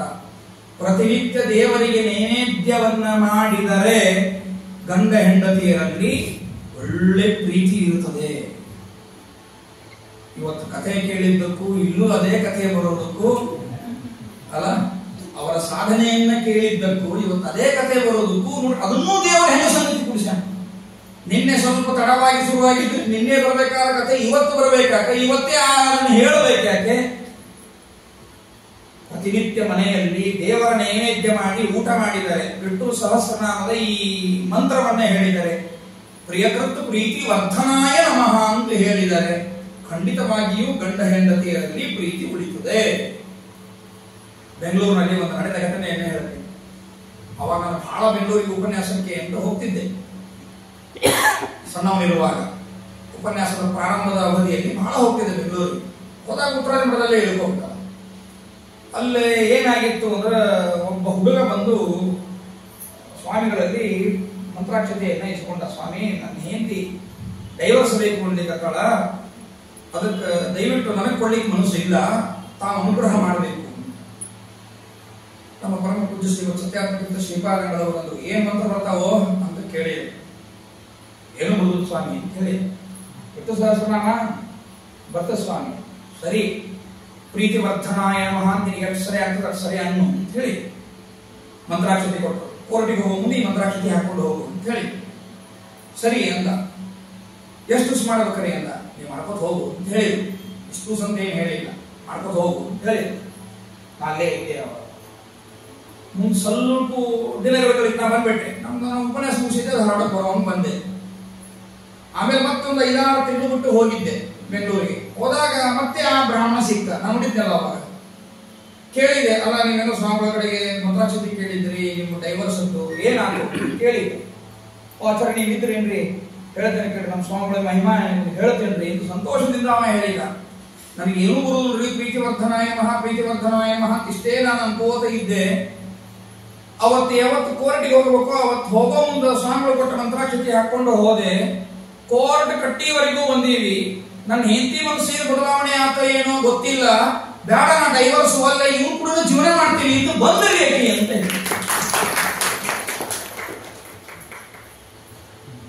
ಬಹಳ ಖುಷಿ ಆದ್ರಪ್ಪ. ಕಣ್ಣ ನೀರು ಬಂದ್ಬಿಟ್ಟು ಬಹಳ ಖುಷಿ ಆಗ್ತದೆ. ಸ್ವಾಮಿಗಳ ಮಾತಿನೊಳಗೆ ಆ ಶಕ್ತಿ ಇಲ್ಲ. ಅವರು ಆ ರೀತಿಯಾಗಿ ಭಗವಂತನನ್ನ ನಿಸ್ವಾರ್ಥವಾಗಿ ಭಗವಂತನನ್ನ ಆರಾಧನೆ ಮಾಡ್ತಾರಂತ ಹೇಳಿ ಅವ್ರ ಮಾತು ಸತ್ಯ ಆಗ್ತದೆ. ನಮ್ಮ ಮಾತು ಯಾಕೆ ಸತ್ಯ ಆಗುವುದಿಲ್ಲ? ಮನಸ್ಸಿನಾಗೊಂದು ಹೊರಗೊಂದು ಇದ್ದೀವಿ ನಾವು. ಒಳಗೊಂದು ಹೊರಗೊಂದು ಇದ್ದಾಗ ದೇವರು ಮೆಚ್ಚುವುದಿಲ್ಲ. ಒಳಗೂ ಒಂದೇ ಹೊರಗೂ ಒಂದೇ ಹಂಗಿದ್ದಾಗ ಮಾತ್ರ ದೇವರಿಗೆ ಪ್ರೀತಿ ಪಾತ್ರರಾಗ್ತೇವೆ. ಆಗ ಅವರ ಮಾತು ಸತ್ಯ ಆಗ್ತಾವ. ಸರಿ, ಅಂತೂ ಪ್ರೀತಿ ವರ್ಧನಾಯ ನಮಃ ಅಂತನ್ನುವಂತಹ ವಿಷ್ಣು ಸಹಸ್ರನಾಮದ ಒಂದು ಮಂತ್ರದಲ್ಲಿ ಗಂಡ ಹೆಂಡತಿಯರಲ್ಲಿ, ಇದು ಬರೀ ಗಂಡ ಹೆಂಡತಿ ಗಟ್ಟೆ ಅಂತ ತಿಳ್ಕೊಳ್ಳೋದು ಬೇಡ. ನಮ್ಮ ಮಕ್ಕಳು ನಮ್ಮನ್ನ ದ್ವೇಷ ಮಾಡ್ತವೆ, ನಮ್ಮ ಮಕ್ಕಳು ನಮ್ಮ ಬಗ್ಗೆ ಅಸೂಯೆ ಪಡ್ತವೆ, ಆಶ್ಚರ್ಯ ಪಡ್ತವೆ, ನಮ್ಮ ಮಾತು ಕೇಳುವುದಿಲ್ಲ ಅಂತ ಅನ್ನೋದಾಗಿದ್ರೂ ಕೂಡ ಪ್ರೀತಿ ವರ್ಧನಾಯ ನಮಃ ಪ್ರೀತಿ ವರ್ಧನಾಯ ನಮಃ ಅಂತ ಜಪ ಮಾಡಿದರೆ ಸಾಕು. ನನ್ನ ಮಕ್ಕಳು ಮಾಡಿ ವಿಷ್ಣು ಸಹಸ್ರನಾಮ ಮಾಡ್ರಿ ಅಂತ ಹೇಳಿಲ್ಲ. ವಿಷ್ಣು ಸಹಸ್ರನಾಮದ ಈ ನಾಮ ಹೇಳಿ, ಪ್ರೀತಿ ವರ್ಧನಾಯ ನಮಃ ಪ್ರೀತಿ ವರ್ಧನಾಯ ನಮಃ ಅಂತ ನೀವು ಹೇಳ್ರಿ. ದ್ವೇಷ ಮಾಡುವ ಸೊಸೆ ನಿಮ್ಮನ್ನ ಪ್ರೀತಿ ಮಾಡುತ್ತಾಳ, ದ್ವೇಷ ಮಾಡುವ ಮಗ ನಿಮ್ಮನ್ನ ಪ್ರೀತಿಸ್ತಾನ. ಹಾಗಾದ್ರೆ ಪ್ರೀತಿ ಬರಲಿಕ್ಕೆ ಕಾರಣ ಭಗವಂತನ ದಯೆ. ಹೋಗ್ರಿ ನೀವು ಅಂತ ಹೇಳಿದ. ಭಗವಂತನ ಇಟ್ಟ ಎಲ್ಲ ಬಿಟ್ಕೊಟ್ಟಿ ಕೃಷ್ಣನ ಕಡೆನೇ ಇರಬೇಕು ಅಂತ ಬಂದ್ಬಿಟ್ಟಾರ. ಕೊನೆಗೆ ಒಂದು ಮಾತಂದ್ರು, ಕೃಷ್ಣ ನೀನು ಹೇಳಿದ್ದು ಸರಿ, ಪ್ರೀತಿ ನನ್ನ ಗಂಡಂದ್ರಿಗೆ ಬರಬಹುದು, ನೀನು ಹೇಳಿದ್ದರಿಂದ ನನ್ನ ಗಂಡಂದ್ರಿಗೆ ಪ್ರೀತಿ ಬರಬಹುದು. ಆದ್ರೆ ನಾವು ಸರ್ವಸಂಗ ಪರಿತ್ಯಾಗ ಮಾಡಿ ಬಂದೇವು ನಿನ್ನ ಕಡೆಗೆ. ಸಾಯುವವರೆಗೂ ನಿನ್ನ ಪಾದ ಸೇವೆಯನ್ನ ಮಾಡಿಯೇ. ಗಂಡನ ಸೇವೆ ಮಾಡು ಅಂತ ಹೇಳಿಕತ್ತಿದ್ದೀನಿ ನೀನು. ಗಂಡನ ಸೇವಾ ಅಂದ್ರೆ ಏನು? ಗಂಡನಿಗೆ ಮಾಡ್ಬೇಕು ಹೇಳೋದನ್ನ ಅಲ್ಲ. ಅತ್ಯಂತರ್ಗತ ಭಾರತೀಯ ರಮಣ ಮುಖ್ಯ ಪ್ರಾಣಾಂತರ್ಗತ ಪರಮಾತ್ಮ ಅಂತಾನೆ, ಬೇರೆ ಏನು ಇದೆ? ಗಂಡ ಮಾಡೋದು ಅಲ್ಲ. ಗಂಡನಿಗೆ ಮಾಡಿ, ಮಕ್ಕಳಿಗೆ ಮಾಡಿ, ಅವರ ಅಂತರ್ಯಾಮಿಯಾದ ಪರಮಾತ್ಮನಿಗೆ ಅಂತ ಆ ವಿಷಯ ಇರೋದರಿಂದಾಗಿ ಆ ಪರಮಾತ್ಮನೇ ನೀ ಇದ್ದೀಯಾದ್ದರಿಂದ ನೇರವಾಗಿ ನಿನ್ನ ಪಾದ ಪೂಜೆ ಮಾಡುವ ಅವಕಾಶ ಸಿಕ್ಕಾಗ ಇಳಿದು ಬಿಟ್ಟು ಮತ್ತೆ ನಿನ್ನ ಗಂಡನ ಕಡೆ ಹೋಗು, ಸಂಸಾರಕ್ಕೆ ಹೋಗು ಅಂತ ಅಲ್ಲ ಸ್ವಾಮಿ ಅಂತ. ಆಗ ಪರಮಾತ್ಮ ಅಂತ ಇಲ್ಲ, ನಾನು ಹಂಗ ಒಮ್ಮೆ ಸಿಗುದಿಲ್ಲ ನಿಮ್ಗೆ. ಈಗೇನು ನೀವು ಅನ್ನ ಕೊಟ್ಟರೆ ದಿನಾ ನಿಮ್ಮ ಅನ್ನ ಉಂಟೇನಿ ಅಂತ ತಿಳ್ಕೋಬೇಡ್ರಿ. ಹಂಗೆಲ್ಲ ಇಲ್ಲ, ನಿಯಮ ಅದ. ಭಾಗವತದ 5ನೇ ಸ್ಕಂದದಲ್ಲಿ ನೀವು ಕೇಳಿರಿ, ಪ್ರಿಯವ್ರತ ರಾಜ ವೈರಾಗ್ಯದಿಂದ ನಾನು ಕಾಡಿಗೆ ಅಂತ ಹೋದ್ರೆ ಬ್ರಹ್ಮದೇವರು ಬಂದು ಹೇಳಿದ್ರು, ಇಲ್ಲ ರಾಜನಾಗು ಆಮೇಲೆ ವೈರಾಗ್ಯದಿಂದ ಬಾ ಅಂತ ಹೇಳಿ ಕಳಿಸಿದ್ರು ಅಂತ ಕೇಳಿ ಅದರ ಬಗ್ಗೆ ವಿವರಣೆ ಕೊಡಂಗಿಲ್ಲ. ಹೌದಾ? ಯಾರು ಯಾವುದನ್ನು ಮಾಡಬೇಕು ಅದನ್ನು ಮಾಡಿದ ಮೇಲೆನೆ ಹೋಗಿ ನೀವು ನಿಮ್ ಗಂಡಂದ್ರ ಕಡೆಗೆ ಹಾಗೆ ಕೃಷ್ಣ ಹೇಳಿದ ಮೇಲೆ ಆಗ್ಲಿ ಅಂತ ಅವರೆಲ್ಲ ಬಂದರು. ಹೆದರಿಕೆ ಕೃಷ್ಣೇನೋ ಹೇಳ್ಯಾರೆ ನಮ್ ಗಂಡಂದ್ರ ಒಳಗೆ ಕರ್ಕೋಬೇಕಲ್ಲ ಅಂತ. ಅಷ್ಟರೊಳಗ ಆ ಬ್ರಾಹ್ಮಣರಿಗೆಲ್ಲ ಜ್ಞಾನೋದಯ ಆಗಿದೆ. ಹೊರಗ ಕಂಪೌಂಡ್ ಒಳಗೆ ನಿಂತಾರ, ನಿಂತು ನಮ್ಮ ಹೆಣ್ಣಂತ ಬರೋದ ನಿರೀಕ್ಷೆ ಮಾಡಿಕತ್ತಾರ, ಬರಮಾಡ್ಕೊಳ್ತಾರ, ಪ್ರೀತಿಯಿಂದ ಬರಮಾಡಿಕೊಳ್ತಾರ. ಬರ್ರಿ ಬರ್ರಿ, ಬಹಳ ಸಂತೋಷ. ಅಡಿಗೆ ಕೆಲಸ ಮಾಡಿಕೊಂಡು ನಿಮಗಿರ್ತಕ್ಕಂತಹ ತಿಳುವಳಿಕೆ ಗುರುಕುಲದಲ್ಲಿ ಇದ್ದು ಶಾಸ್ತ್ರ ಓದಿ ನಮಗೆ ಬರಲಿಲ್ಲಲ್ಲ ಈ ತಿಳುವಳಿಕೆ. ತಿಳುವಳಿಕೆ ಬರೋದಕ್ಕೂ ಓದೋದಕ್ಕೂ ಸಂಬಂಧನೇ ಇಲ್ಲ ಅಂತ ಅವರೇ ಅಂತಾರೆ. ಪರಮಾತ್ಮನಲ್ಲಿ ಭಕ್ತಿ ಅಂದಾಕ್ಷರಕ್ಕೆ ಓದಬೇಡ್ರಿ ಅಂತ ಅನ್ನೋ ಅಭಿಪ್ರಾಯ ಅಲ್ಲ, ಭಾಗವತದ ಅಭಿಪ್ರಾಯ ಓದಬೇಡ್ರಿ ಅಂತಲ್ಲ. ಓದಿದಾಗ ಪರಮಾತ್ಮನಲ್ಲಿ ಭಕ್ತಿ ವಿಶ್ವಾಸಗಳು ಹೆಚ್ಚಾಗ್ತಾವ. ಓದಿದಷ್ಟು ವಿಷಯಗಳಲ್ಲಿ ವಿರಕ್ತಿ ಆದಷ್ಟು ಭಗವಂತನಲ್ಲಿ ಭಕ್ತಿ ಅದನ್ನು ಮಾಡಲಿಕ್ಕೆ ಬೇಕು. ಆದರೆ ಜನ್ಮಾಂತರಗಳಲ್ಲಿ ಓದಿದ್ದು ಈಗಲೇ ಗೊತ್ತಾಗ್ತದೆ. ಅದನ್ನ ಹೇಳಿಲ್ಲ ಕೃಷ್ಣ. ಆದ್ದರಿಂದ ಯೋಚನೆ ಮಾಡಬೇಡ್ರಿ, ನಾವು ಕರೆ ಓದಿರ್ವಿ, ನೀವು ಓದಿಲ್ಲ, ಕರೆ ನಿಮ್ಮಲ್ಲಿ ಭಕ್ತಿ ಹೆಚ್ಚಾಗಿದೆ.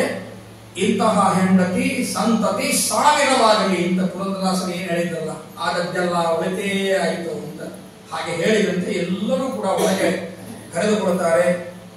ಬಹಳ ಸಂತೋಷದಿಂದ ಜೀವನವನ್ನ ಮಾಡುತ್ತಾರೆ. ಈ ವಿಪ್ರಕನ್ಯೆಯರ ಈ ಪ್ರಸಂಗವನ್ನ ನಿರೂಪಣೆಯನ್ನ ಮಾಡಿದ ಮೇಲೆ ಎಲ್ಲ ಗೋಪಿಕಾಸ್ತ್ರೀಯರಿಗೆ ನಿನ್ನೆ ದಿವಸ ವರದಾನ ತಗೊಂಡ ಪರಮಾತ್ಮ ಹೇಳ್ಯಾನ, ಏನ್ ವಿಚಾರ ಮಾಡ್ಲಿಕ್ಕೆ ಹೋಗಬೇಡ್ರಿ, ನಾ ನಿಮ್ಮನ್ನ ಸಂತೋಷ ಪಡಿಸ್ತೇನೆ ಅಂತ ಹೇಳಿದ್ದ.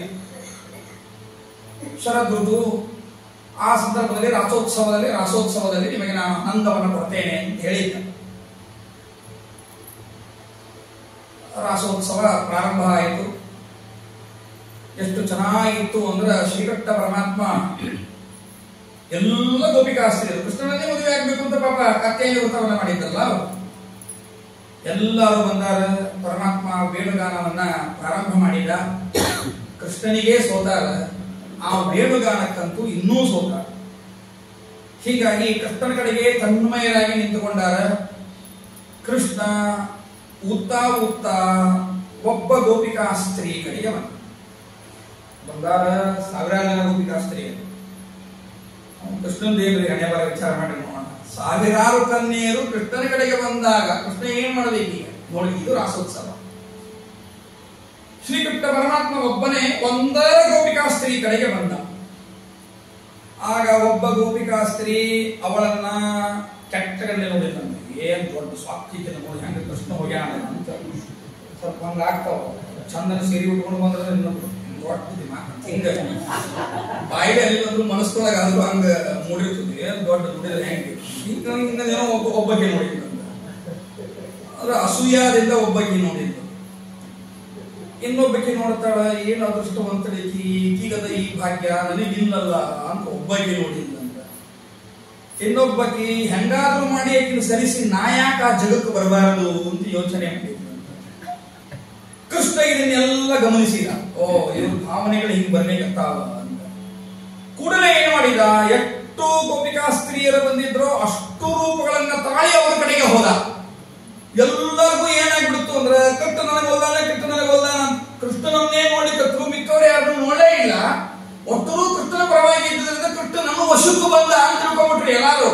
ನನ್ನ ಸೌಂದರ್ಯಕ್ಕೋ, ನನ್ನ ಇನ್ಯಾವುದಕ್ಕೋ, ನನ್ನ ಭಕ್ತಿಗೋ, ಸೌಂದರ್ಯಕ್ಕೋ, ಇನ್ಯಾವುದಕ್ಕೋ ಪರಮಾತ್ಮ ನನಗೇ ಒಲ್ದಿದ್ದಾನೆ ಅಂತನ್ನುವ ಭಾವನೆಯನ್ನು ತಾಳಿಬಿಟ್ರು ಎಲ್ಲಾರು. ತತ್ಕ್ಷಣದಲ್ಲಿ ಶ್ರೀಕೃಷ್ಣ ಪರಮಾತ್ಮ ಕಣ್ಮರೆಯಾಗ್ಬಿಟ್ಟ. ಒಬ್ರಿಗೂ ಸಿಗಿ ವೇಣುಗಾನ ಮಾತ್ರ ಕೇಳಿರ್ತದೆ ಎಲ್ಲಾರು. ಹುಡುಗರಿಗೆ ಶುರು ಮಾಡ್ತಾರೆ ಎಲ್ಲಾರು. ಈ ಎಲ್ಲ ಹೋದ ಕೃಷ್ಣ ವೇಣುಗಾನ ಕೇಳಿರ್ತದೆ, ಕೃಷ್ಣ ಕಾಣವಲ್ಲ, ಎಲ್ಲಿ ಹೋಗ್ಲಿಕ್ಕೆ ಎಲ್ಲಿದ್ದಾನೆ ಕೃಷ್ಣ ಅಂತ ಹುಡುಕೋದು ಹೋಗ್ತಾರ. ಅಲ್ಲೇ ಪ್ರಾರ್ಥನೆಯನ್ನ ಮಾಡ್ತಾರೆ. ಜಯತಿ ತೇಜಿಕಂ ಜನ್ಮನಾವೃಜ ಶ್ರಯತ ಇಂದಿರಾ ಸಾಧು ತತ್ರೈ ಪ್ರಾರ್ಥನೆಯನ್ನ ಮಾಡ್ತಾರೆ. ಪರಮಾತ್ಮ ದಯವಿಟ್ಟು ನಮಗೆ ದರ್ಶನವನ್ನು ಕೊಡೋ ಸ್ವಾಮಿ, ನಿನ್ನ ನೋಡ್ಬೇಕು ಅಂತ ಬಹಳ ಇಚ್ಛೆ ಇದೆಯೋ ಸ್ವಾಮಿ. ಗೋಪಿಗೀತ ಬಹಳ ಚಂದ ಪ್ರಾರ್ಥನೆಯನ್ನ ಮಾಡ್ತಾರೆ ಎಲ್ಲ ಗೋಪಿಕಾಸ್ತ್ರೀಯರು. ನಾವು ಸಣ್ಣವರಿದ್ದಾಗ ಎಲ್ಲ ಹೇಳ್ಕೊಡ್ತಿದ್ರು, ಅವ್ನು ಭಯಪಟ್ಟು ಮಾಡಿಸ್ತಿದ್ರು ಅವನ್ನ. ಈ ಗೋಪಿಗೀತ ಎಲ್ಲ ಹೆಣ್ಮಕ್ಳು ಹೇಳ್ಬೋದು, ಆಯ್ತಲ್ಲ, ಅವಶ್ಯ ಹೇಳ್ತಿದ್ರಿ. ಇರ್ಲಿ ಅಂತೂ ತಾತ್ಪರ್ಯ ಈ ರೀತಿಯಾಗಿ ಪ್ರಾರ್ಥನೆಯನ್ನ ಮಾಡಿದ್ರು ಪರಮಾತ್ಮನಿಗೆ. ಇಷ್ಟು ಪ್ರಾರ್ಥನಾ ಮಾಡಿದ ಮೇಲೆ ಕೃಷ್ಣ ಮತ್ತೆ ದರ್ಶನವನ್ನ ಕೊಟ್ಟ ಮೇಲೆ ಈ ಸರಿ ಏನು ಮಾಡಿದ, ಬೇಕಾದಷ್ಟು ಆಟ ಆಡಿದ ಅವ್ರ ಜೊತೆಗೆ. ಆಟ ಆಡ್ಬೇಕಾದ್ರೆ ಒಂದು ಆಟ ಹಿಂಗಂತ ಸರ್ಕಲ್ ನಿಂತ್ರಂತೆ, ಎಲ್ಲಾ ಗೋಪಿಕಾಸ್ತ್ರೀಯರು ಸರ್ಕಲ್ ನಿಂತ್ಕೊಂಡ್ರಿ. ಇಬ್ಬಿಬ್ರು ಗೋಪಿಕಾಸ್ತ್ರೀಯರ ಮಧ್ಯದಲ್ಲಿ ಕೃಷ್ಣ ನಿಂತ್ಕೊಳ್ಳ. ಅಂದ್ರೆ ಈ ಕಡೆ ಒಬ್ಬಕ್ಕೆ ಗೋಪಿಕಾಸ್ತ್ರೀ, ಈ ಕಡೆ ಒಬ್ಬಕ್ಕೆ ಗೋಪಿಕಾಸ್ತ್ರೀ, ಮಧ್ಯದಲ್ಲಿ ಕೃಷ್ಣ ನಿಂತ್ಕೊಳ್ಳ. ಅವ್ರಿಗಿಬ್ಬರು ಭುಜದ ಮೇಲೆ ಕೈ ಹಾಕ ಕೃಷ್ಣ. ಹೀಗೆ ಎಷ್ಟು ಗೋಪಿಕಾಸ್ತ್ರೀಯರಿದ್ದಾರೆ ಅದರ ಅರ್ಧ ಭಾಗ ಕೃಷ್ಣ ಏನ್ ಮಾಡ್ಕೊಂಡ ಅಂದ್ರೆ ಪಾತ್ರವನ್ನ ತಗೊಂಡು ನಿಂತುಕೊಂಡ ನರ್ತನ ಮಾಡ್ಲಿಕ್ಕೆ ಶುರು ಮಾಡಿದಂತೆ. ಅವಾಗ ಹೆಂಗ ಅನಿಸ್ಬೇಕು ಭಾವನ, ಇಬ್ಬರಿಗೂ ಭಾವನ ಹೆಂಗ ಅನಿಸ್ಬೇಕು. ಅವ ಹೆಂಗ್ ಮಾಡ ನಡುವಿದ್ದಾನ, ಈ ಕಡೆ ಹೋಗಿ ಗೋಪಿಕಾಸ್ತ್ರೀ, ಈ ಕಡೆ ಹೋಗಿ ಗೋಪಿಕಾಸ್ತ್ರೀ, ಹಿಂಗ್ ಕೈ ಹಾಕ್ಯಾನ, ಅವ್ರ ಹೆಗಲ ಮೇಲೆ ಹಿಂಗ್ ಕೈ ಹಾಕ್ಯಾನ. ಈಗೀಗ ಈ ಗೋಪಿಕಾಸ್ತ್ರೀ ಅನ್ನಿಸ್ಬೇಕು ಕೃಷ್ಣ ನನ್ನ ಮೇಲೆ ಪ್ರೀತಿ ಇಟ್ಟು ನನಗೆ ಭಾರ ಹಾಕ್ಯಾನ ಅಂತ ತಿಳ್ಕೋಬೇಕು. ಈ ಗೋಪಿಕಾಸ್ತ್ರೀ ತಿಳ್ಕೋಬೇಕು ಕೃಷ್ಣ ನನ್ನ ಮೇಲೆ ಪ್ರೀತಿ ಇಟ್ಟಾಗ ನನಗೆ ಭಾರ ಹಾಕ್ಯಾನ ಅಂತ ತಿಳಿದಿರ್ಬೇಕು. ಹೀಗೆ ಎಷ್ಟು ಗೋಪಿಕಾಸ್ತ್ರೀ ಇದ್ರು ಅಷ್ಟೂರು ಹಂಗೆ ತಿಳ್ಕೊಂಡ್ರ ಪರಮಾತ್ಮ ಅರ್ಥಾರೂಪ ಅದ್ರ ಡಬಲ್ ಗೋಪಿಕಾಸ್ತ್ರೀಯರಿಗೆ ಆ ಆನಂದವನ್ನು ಕೊಟ್ಟಿದ್ದಾನೆ ಪರಮಾತ್ಮ. ನನ್ನ ಮೇಲೆ ಪ್ರೀತಿ ಅಂತ ಅನ್ನಿಸ್ಬೇಕು. ಹಾಗೆ ನರ್ತನ ಏನು ಮಾಡಿದ್ರು ಕುಣಿದ್ರಂತ, ಸರ್ಕಲ್ ನಿಂತು ಕುಣಿದ್ರಂತಿ. ಆಗಂತ ಬಹಳ ಚಂದ ವರ್ಣನೆ ಮಾಡ್ತದ. ಸರ್ಕಲ್ ನಿಂತುಕೊಂಡು ಹಿಂಗ ರೌಂಡ್ ಆಗಿ ಕುಣಿದು ಕುಣಿದು ಕುಣಿದು ಕುಣಿದು ರಾತ್ರಿ ಎಲ್ಲ ಕುಣಿದ್ರು. ಸುಸ್ತಾಗ್ಲಿಕ್ಕಂತ ಅವ್ರಿಗೆ ಬೆವರು ಬರ್ಲಿಕ್ಕತ್ತು.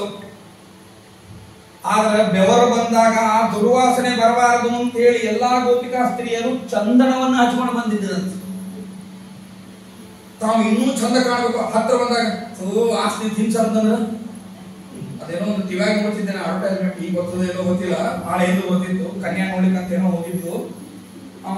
ಪಾಪ ಹುಡುಗ ಬಂದು ಹಿಂಗ್ ಹಲಗಿಸುದ ನೋಡಿ ಇಲ್ಲ ಹಲ್ಸ್ಕೊಳ್ಳೋಣ ಅವ್ನ ಬಲ್ಲಿ ರಿಜೆಕ್ಟ್ ಮಾಡಿದ್ರು ಬಳಸ್ರಿ ಏನೋ ಹೇಳಿದ್ರು ಅದು ಒಂದು ಬಳಸ್ರಿ. ಅಯ್ಯೋ ಹಣೆ ಬಾರಂದಿ ಎಲ್ಲಿಂದ ಎಲ್ಲಿ ಬರ್ತಾರ ಮರ ಇವರು.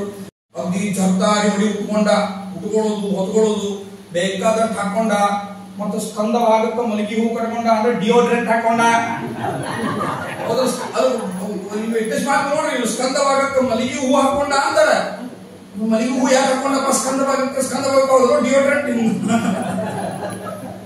ಅಲ್ಲ ಆಚಾರ ನಿಮ್ಗೂ ಬಹಳ ಗೊತ್ತವ್ರಿ ನೋಡ್ಬಿಡೆಲ್ಲ ಇರ್ಲಿ ಅಂತೂ ತಪ್ಪಲ್ಲಿ ಇದನ್ನು ತೋರಿಸ್ತಾನೆ. ವಿನೋದ ಪರಮಾತ್ಮನ ವಿನೋದ. ಮತ್ತು ತುಟಿ ಕೆಂಪಾಗ್ಲಿ ಅಂತ ತಾಂಬೂಲು ತಗೊಂಡಂತ ಬರೇ ತುಟಿ ಕೆಂಪಾಗ್ಲಿ ಎಲ್ಲ ಹತ್ತು ಹೋದಾಗ ನಿನ್ನ ಹೆಸರೇನು ಅಂತ ಕೇಳಿದ ನನ್ನ ಹೆಸರು ಶ್ರೀನಿವಾಸ ಅಂತಂದಾಗ ಏನ್ ವಾಸನೆ ಮಾಡ್ತದ ಮರ ಬಾಯಿಯಿಂದ ಅರ್ಬಾದಂತ ತಾಂಬೂಲು ಹಾಕೊಂಡಿದ್ದ. ಅದು ಏನಾಲವಂಗ ಕಸ್ತೂರಿ ಇವನ್ನೆಲ್ಲ ಹಾಕೊಂಡಿದ್ದ ಪರಮಾತ್ಮ. ಅಷ್ಟೇ ಅಲ್ಲ ಮತ್ತೆ ದಾರಿ ಒಳಗೆ ಹೋಗ್ಬೇಕಾದ್ರೆ ಮಧ್ಯ ಮಧ್ಯೆ ಹಾಕೋಬೇಕು ಅಂತ ಒಂದು ತಾಂಬೂಲು ಪೆಟ್ಟಿಗೆನೂ ಇಟ್ಕೊಂಡಿದ್ದ ಶ್ರೀನಿವಾಸ. ಹೌದಲ್ವ? ಹಂಗೆ ಈ ಗೋಪಿಕಾಸ್ತ್ರೀಯರೆಲ್ಲರೂ ಕೂಡ ಚಂದನಾದಿಗಳನ್ನ ಧಾರಣ ಮಾಡಿ ಎಟ್ಟೇ ಬೆವರು ಬಂದ್ರು ಏನೂ ವಾಸನೆ ಬರಲಾರ್ದಂಗ ಹಾಕೊಂಡು ಬಂದಿದ್ರಂತ. ಆದ್ರೆ ಕುಣಿದು ಕುಣಿದು ಕುಣಿದು ಕುಣಿದು ಏನಾಗಿತ್ತು ಅಂದ್ರೆ ಏನು ಆಭರಣಗಳನ್ನ ಹಾಕೊಂಡಾಗ ಆಭರಣಗಳೆಲ್ಲ ಕಳಚಿ ಕೆಳಗೆ ಬಿದ್ದುಬಿಟ್ಟಿತ್ತು.